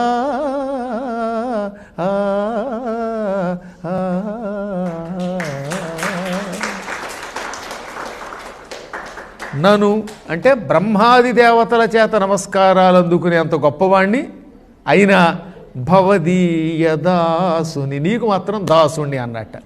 బయట కలెక్టర్, ఇంట్లోకి వస్తే అక్కడ కలెక్టర్ ఏమిటి, వాడు మొహం బిల్ కలెక్టర్ కూడా కాదు.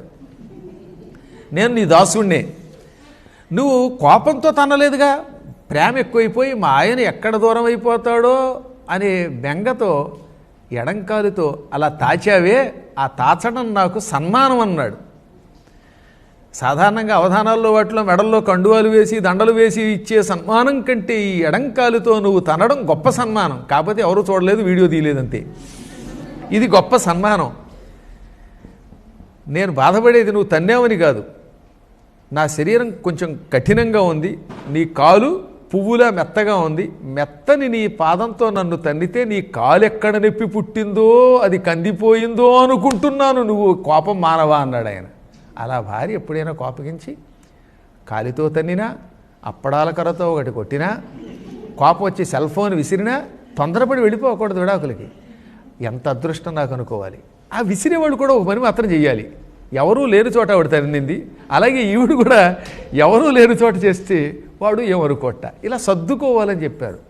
కాబట్టి అప్పుడప్పుడు కొంచెం కోపాలు వచ్చి ఇలా తన్నితే దానికి ప్రాయశ్చిత్తం చెప్పారు. భర్తని కానీ గురువుల్ని కానీ తన్నితే కొత్త చెప్పులు కాళ్ళకి తొడిగితే ఆ పాపం పోతుందిట.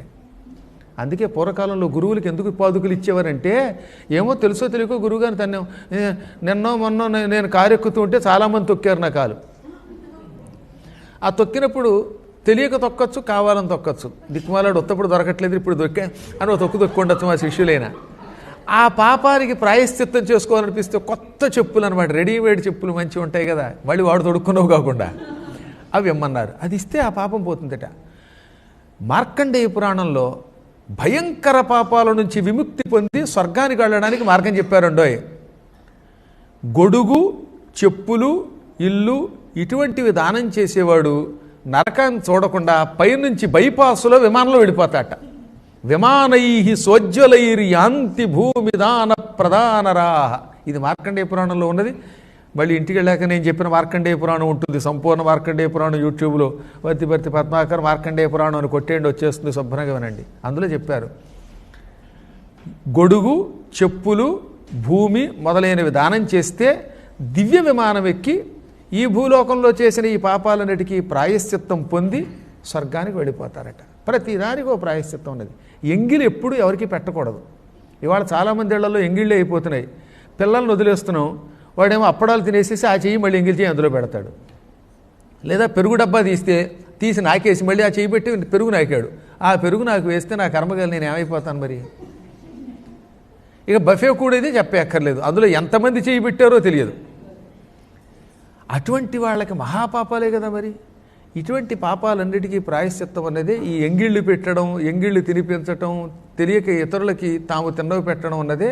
అటువంటి దానికి ఎప్పుడో ఒకప్పుడు వస్త్రదానం చేస్తే, మహానుభావులైన పండితులకి, పురోహితులకి, అర్చకులకి వస్త్రదానం చేస్తే ఈ పాపం పోతుంది. అన్నదానం, వస్త్రదానం కూడా చేయండి. పూర్వం చిన్న కథ చెప్తాను. ఓ చేదస్తుడు ఉండేవాడు. అప్పటికి కలియుగం వచ్చిందనుకోండి. కలియుగం వచ్చినా ఇంకా కొంత వెర్రి చేదస్తం ఉన్నాయి. ఆయన భార్య ఎంగిలి కూడా తినకూడదని ఒట్టెట్టుకున్నట్ట. కొన్ని సమయాల్లో భార్య ఎంగిలి తినకపోతే ఎలా కుదురుతుంది మరి. అయినా ఆయన నేను మా ఆవిడ ఎంగిలి కూడా తినను, ఎక్కడ ఎంగిలి తినను అనుకున్నాడు. పొరపాటున ఒక రోజున వాళ్ళ ఆవిడ మంచినీళ్ళు తాగి అక్కడ పెడితే ఆ గ్లాసు నీళ్ళు ఈయన తాగేశాడు. అప్పుడు ఆవిడ కంగారు పడి వచ్చి, ఏమండో ఎంగిలి నీళ్ళు తాగారండి, ఆ గ్లాసులో నీళ్ళు నేను సగం తాగి పక్కన పెట్టానండి అందుట. ఏది ఆవిడ మంచినీళ్ళు ఎలా తాగింది తెలుసా? ఇలా కరిచి తాగల, అలా తాగిందిటి పాపం, ఎత్తుకుని తాగిందిట. అయినా అది ఎంగిలి అనుకున్నాడు ఆయన. అలాంటి ఆయన ఇప్పుడు ఈ బఫే చూస్తే చెమ్ము నీళ్ళలో దూకి తెచ్చిపోడు. ఇక జీవితంలో వాడు బతకడు. పాపం ఈ చేదస్తుడు, అయ్యో భారీ ఎంగిలి తిన్నాను, కాశీ వెళ్ళి గంగలో స్నానం చేసి ఆ గంగాజలం తాగితేనే ఈ పాపానికి ప్రాయశ్చిత్తం అవుతుంది అనుకున్నాడు. ఆ కాలంలో ఇది 2-3 వేల ఏళ్ల క్రితం కాలినడకనే కదా అంతాను. కాలినడకన కాశీకి బయలుదేరాడు. అలా బయలుదేరి ఒక సత్రం దగ్గర ఆగాడు. ఆ సత్రంలో ఉచితంగా భోజనం పెడతారు, మడిగట్టుకుని ఆచారంతో వండి పెడతారట. అక్కడ ఆగాడు. నేను ఏకాంతంగా తింటానంటే అలాగే అన్నారు వాళ్ళు. మంచి విస్తరాకేశారు, కుట్టుటాకు. ఆ బాదం ఆకులు కుట్టి వేస్తారే అలాంటి ఆకు ఒకటి వేసి భోజనం పెడితే ఈయన ఆపోసిన పెట్టి శుభ్రంగా తిన్నాడు. ఎంత బాగుందండి భోజనం, నా ఆకు నేనే ఎత్తుకునే అలవాటు కాబట్టి ఆకు ఎత్తుతానంటే వాళ్ళు వద్దండి అన్నారు. అదేమిటి అన్నాడు ఆయన, మాకు భోజనం దొరుకుతుంది కానీ ఆకులు దొరకవండి, ఒక ఆకులో 100 మంది తిన్నాకే ఆకుని మళ్ళీ అవతల పారేస్తాం, మీకు ముందు 90 మంది తిన్నారు, అదే ఆకు కడిగి మీకు వేసాం, ఇంకా 9 మంది తినాలి కాబట్టి ఆకు అక్కడ పెడితే మేము కడిగి ఇంకొక ఆయనకి పెడతామండి, మీ తర్వాత సత్యనారాయణ గారికి పెడతామండి ఆకులు అన్నారు. ఆయన తలలా పట్టుకుని మా ఆవిడ నీళ్ళకే ఇంత ప్రాయశ్చిత్తం చేసుకుందామంటే 90 మంది దిక్కుమాల ఆకులో తింటే ఆకు పైపైన కడిగి అందులో పెట్టారా, నాకు కర్మగాలిపోయిందిరా బాబోయ్ అనుకున్నాడు ఆయన. హడిలిపోయాడు. ఇంకెక్కడ ఆకుల్లో భోజనం చేయకూడదు, అసలు భోజనమే చేయకుండా ఇంకేదన్నా తిందాం, పలహారం తిందాం అనుకున్నాడు. అలా పలహారం తిందాం అనుకుని బయలుదేరితే ఆయనకి ఎక్కడ చూసినా సత్తరాలే తప్ప భోజనం పెట్టేవాడు దొరకలేదు. అన్ని చోట్ల మంచివాడు లక్ష్మిగారు లాంటి వాడు దొరకరు కదా మరి. అందుకని అలా వెళ్ళగా ఒక ఆవిడ కనపడింది. ఆవిడ గంగా భాగీరథి సమానురాలు. పాపం భర్త గారు ఎప్పుడో వెళ్ళిపోయారు.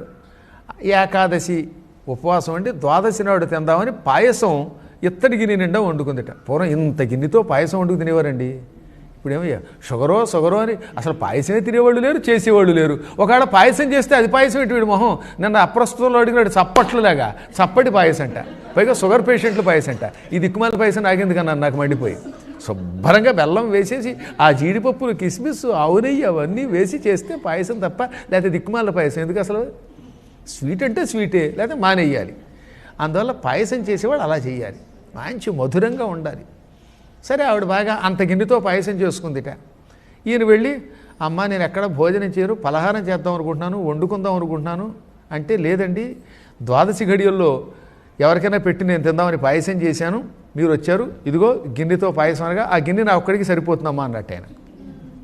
నేను మళ్ళీ వండుకుంటానులేండి, ఆకు ఇవ్వమంటారంటే అబ్బో ఆకు మాత్రం నాకొద్దు, నేను ఎక్కడ ఆకుల్లో తిన్నాను, ఆ గిన్నెతో ఇచ్చేయండి, ఆ గిన్నెలోనే తినేసి గిన్నె కడిగి పెడతానన్నట్ట. సరేనని మొత్తం గిన్నె ఇచ్చింది ఆవిడ. మొత్తం పాయసం అంతా ఆపోసిన బట్టి తిని గిన్నె కడిగి అక్కడ పెట్టగాని ఈయన కృతజ్ఞత చెప్పాలి కదా, గిన్నె ఎక్కడ పెట్టి అన్నాడు. తల్లి ప్రాణం పోతోంది, పాయసం పెట్టి ప్రాణం నిలబెట్టావు, కృతజ్ఞతలు తల్లి, వచ్చే జన్మలో అయినా నీకు సౌభాగ్య సిద్ధి వస్తూ అన్నట్ట. అప్పుడు ఆవిడంది ఏం చేస్తానండి పారేయలేక మీకు పెట్టానండి అంది. అదేమిటి అన్నాడు ఆయన. పాయసం చేసి అక్కడ పెట్టానండి, చల్లారిన తర్వాత తిందామని, ఇంతలో కుక్క వచ్చి అందులో మూతి పెట్టిందండి, అంత పాయసం పారేయలేక మీ మూతిలో పెట్టానండి అది అందావిడ. ఇక ఈయన మళ్ళీ పీకేసుకున్నాడు వెనక ఉన్న పిలకనిలాగా. అర్రెర్రెర్రే ఎంగిలాకులో తిన్నాను అనుకుంటే ఏకంగా కుక్క ముట్టుకున్న పాయసం తిన్నానా, ఇక మీద ఎక్కడ పాయసం కూడా తిన్నాం అనుకున్నాడు. మంచినీళ్ళు తాగాలంటే భయం ఎంగిలేమోనని, అన్నం తిందామంటే భయం విస్తరాకుల గురించి, పాయసం తిందామంటే కుక్క గురించి భయం. ఎలా వండుకు తిందామంటే ఎవళ్ళు దొరకట్లేదు, గిన్నెలు ఇచ్చేవాళ్ళు బియ్యం ఇచ్చేవాళ్ళు.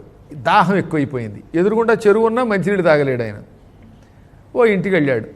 ఏమంటే ఒక వక్క ఉంటేవండి, వక్కలు నోట్లో పెట్టుకుని చప్పరిస్తేనండి కొరికితే కొంచెం దాహం తీరుతుంది, అందుకని ఒక ఒక్క పలుకు ఇవ్వండి అన్నట్ట.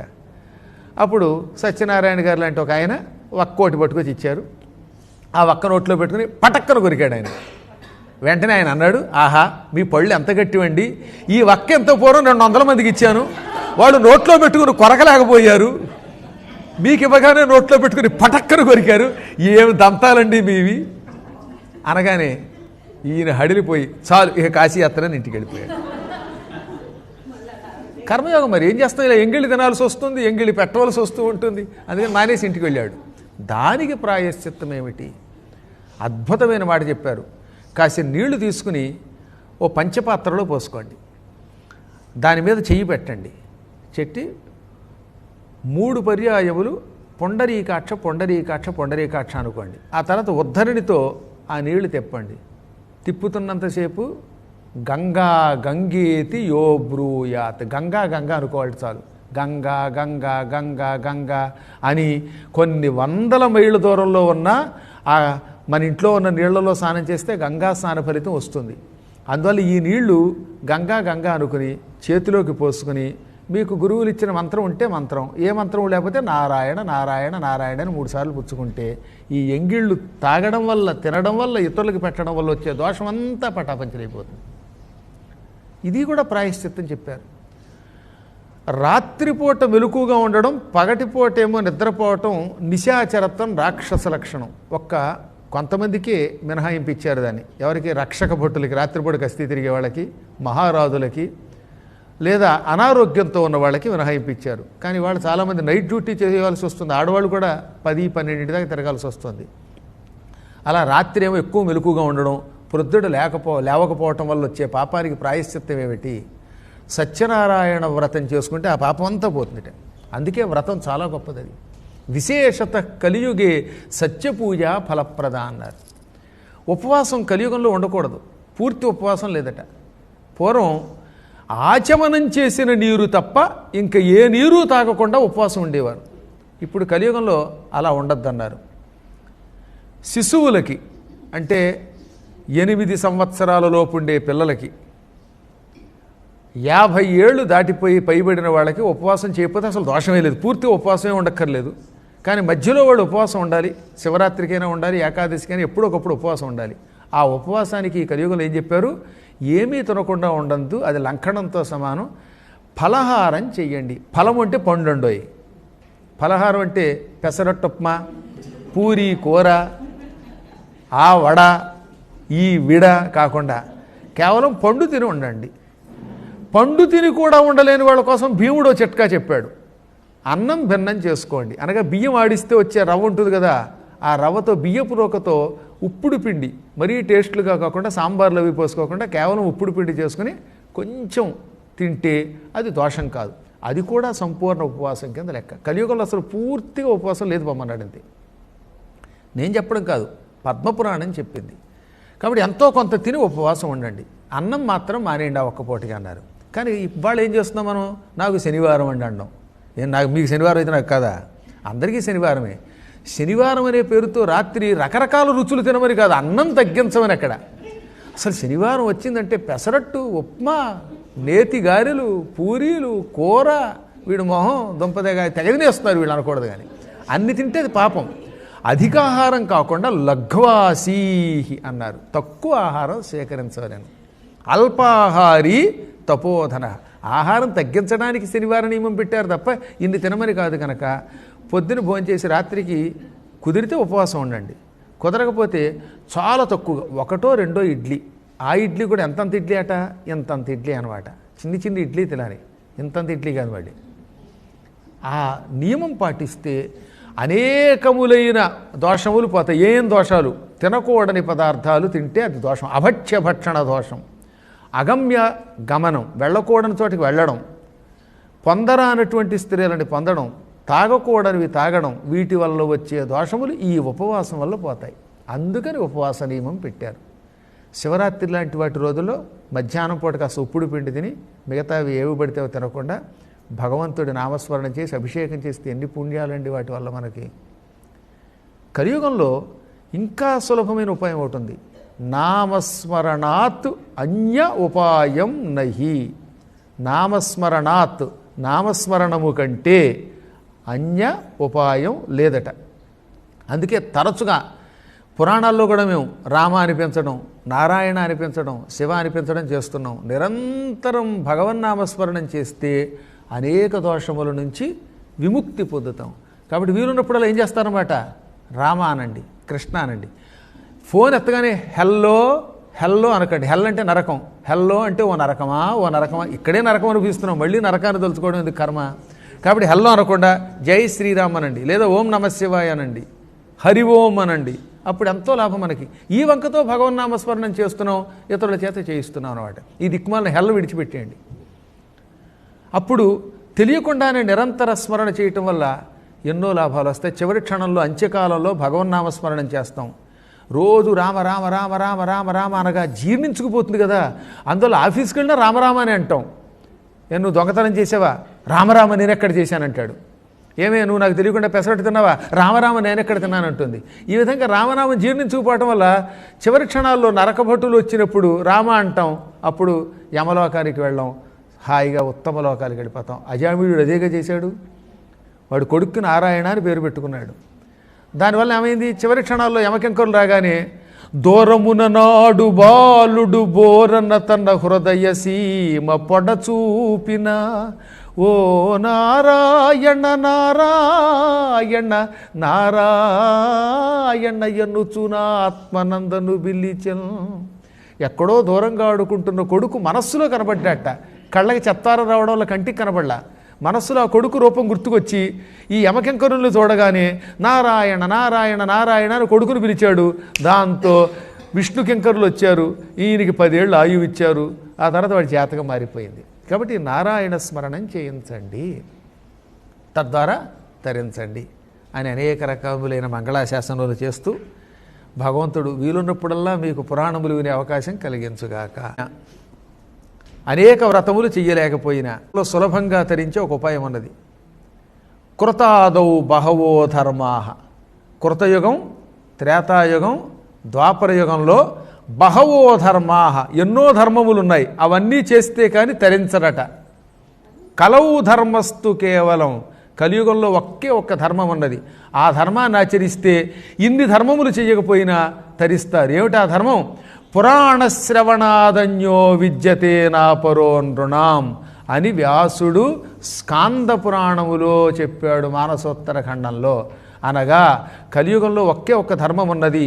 పురాణము వినడము కంటే మరొక ధర్మం లేదు. కాబట్టి వీలున్నప్పుడల్లా కాస్త యూట్యూబ్ ఆన్ చేసి ఐట్యూబ్తో నన్ను చూసుకుంటూ, లేదా కనీసం అవేవో ఉన్నాయిగా వినడానికి మనకు వచ్చే ఉన్నాయిగా, ఆ సాధనముల ద్వారా పురాణం వినండి. కాసేపైనా వినండి, ఆఫీస్కి వెడుతూ వినండి, వంట చేస్తూ వినండి, పెంట పని చేస్తున్నా వినండి, ఏం పర్వాలేదు.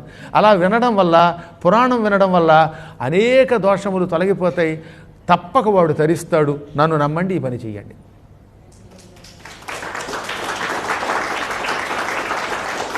ఇది ఆడవాళ్ళకి సంబంధించిన కార్యక్రమమైనా ఆడవాళ్ళు వెనకాతల సపోర్ట్గా ఉన్న పుణ్యాత్ములు చాలామంది ఉన్నారు కనుక చక్కగా ఒక పాట పాడుకుని ముగించేద్దామా అమ్మా?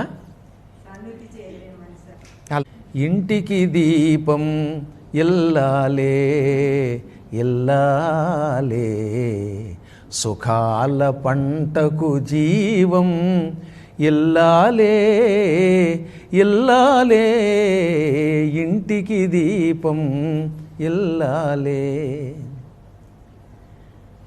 కళ్ళకళ్ళలాడుతూ కిలకిల నవ్వుచూ, కళ్ళకళ్ళలాడుచూ కిలకిల నవ్వుచూ, బ్రతుకే స్వర్గము అని పిల్చునుగా, బ్రతుకే స్వర్గము అని పిల్చునుగా, పతికే సర్వము అర్పించునుగా, ఇంటికి దీపం ఇల్లాలే ఇల్లాలే.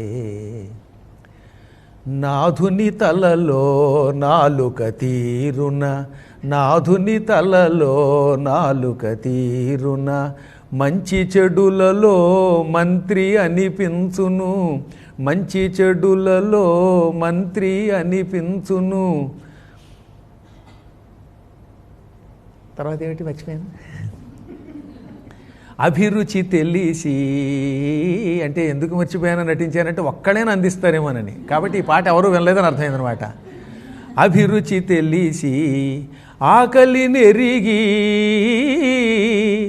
అభిరుచి తెలిసి ఆకలి నెరిగి, అన్నము పెట్టే అమ్మను మిల్చును,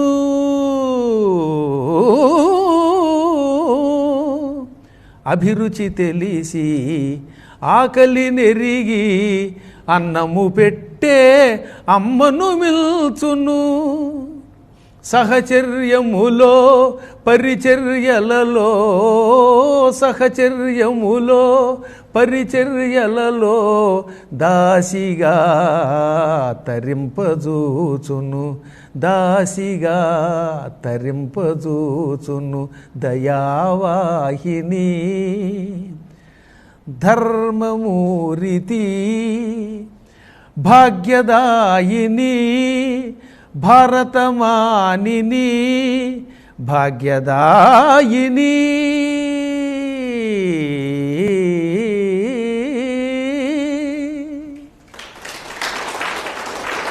ఎంత మంచి పాట అండి. ఆ పాట చదువుతున్నప్పుడల్లా నిజంగా ఇంటికి దీపం వెళ్ళాలంటే అదే కళ్ళ ముందు కనపడుతుంది. అర్ధాంగి అని ఒక సినిమా ఉండేది పాతకాలంలో. అందులో ఘంటసాల వారు పాడిన అపూర్వమైన గానం అన్నమాట. ఈ పాట రోజుకోసారి వింటే అసలు ఇంట్లో తగాదా ఎందుకు వస్తుంది? ఈ కోర్టులన్నీ తెచ్చు, ఫ్యామిలీ కోర్టులు. ఏమిటి మీ కోరిక? అయితే మీరు కూడా గొంతు కలపాలి మరి. ఈ పాటతో ఇంకా ఆపేస్తాను మరి. సన్నుతి చేయవే మనసా, సన్నుతి చేయవే మనసా, ఆపన్న శరణ్యుని హరిని,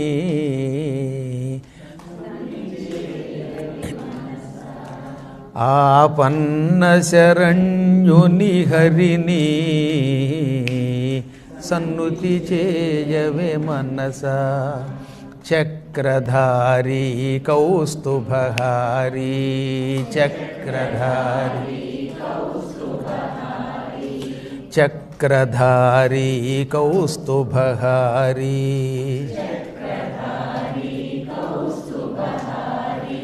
పాపహారీ కృష్ణ మురారీ, పాపహారీ కృష్ణ మురారీ, సన్నుతి చేయవే మనసా, ఆపన్న శరణ్యుని హరిని.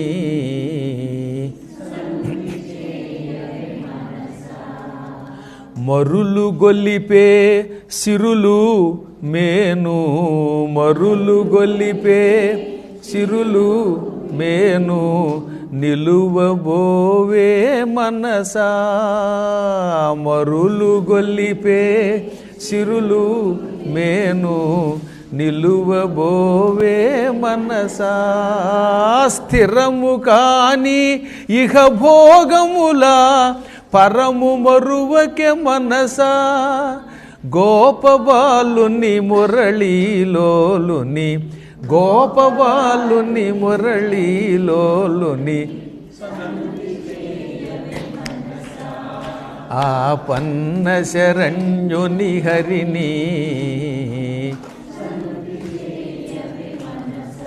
చక్రధారి కౌస్తుభహారీ, చక్రధారి కౌస్తుభహారీ, పాపహారీ కృష్ణ మురారీ, సన్నుతి చేయవే మనసా, ఆపన్న శరణ్యుని హరిని.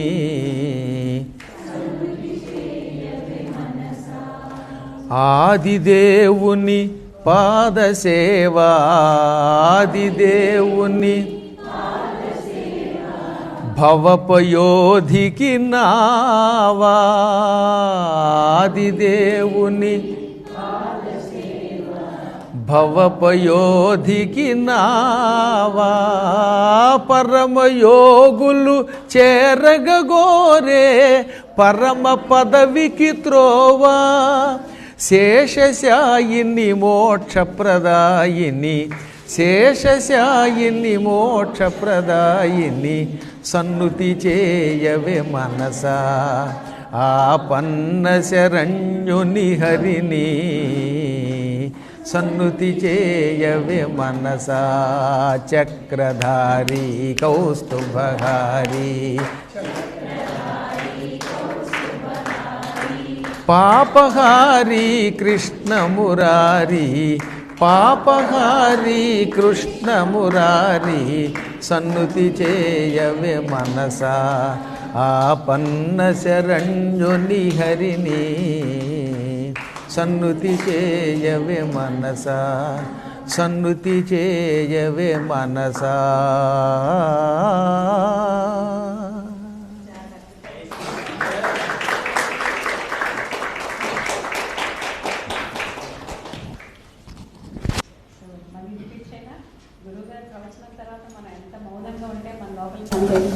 నాలెడ్జ్ అనమాట. భూమా గారు సారీ, మన ముందు చూడండి, వెల్కమ్ అండి. సో ఇప్పుడు ఏంటంటే జస్ట్ హ్యావ్ స్మాల్ ఇది గురువు గారికి because crowd is very here, so మనం ఒక్కొక్కరు వచ్చి గురువు గారికి నమస్కారం చేసుకుని if anybody wants to give any dakshina or something most welcome. And first ఏంటంటే నేను ఫణి గారిని పిలుస్తాను. ఆయన గురువు గారు he's so excited to have you here. మేము ఎప్పుడు వస్తున్నాం, నేను సన్మానం చేయాలి ఇదేం చేయాలి ఎట్లా చేయాలి అనేసి నేను సో ఎక్సైటెడ్ అనమాట. సో దిస్ ఇస్ సహకుటుంబంగా వచ్చారు వాళ్ళు. సో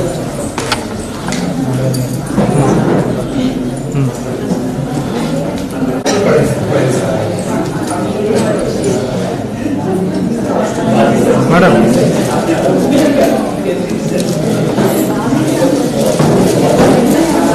మేడం కొద్దిగా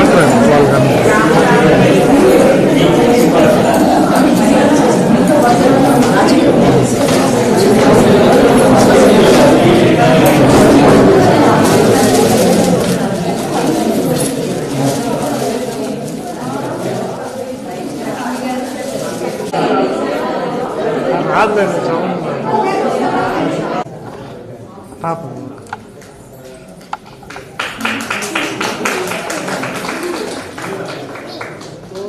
స్పష్టంగా సుస్వరంగా గణపతి సూత్రంతో చెప్పాడు. ఏ దేశంలో ఉన్నా సరే మన ధర్మాన్ని నిలబెడతాడు అన్నమాట.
ప్రసాదం తీసుకోండి.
Thank you.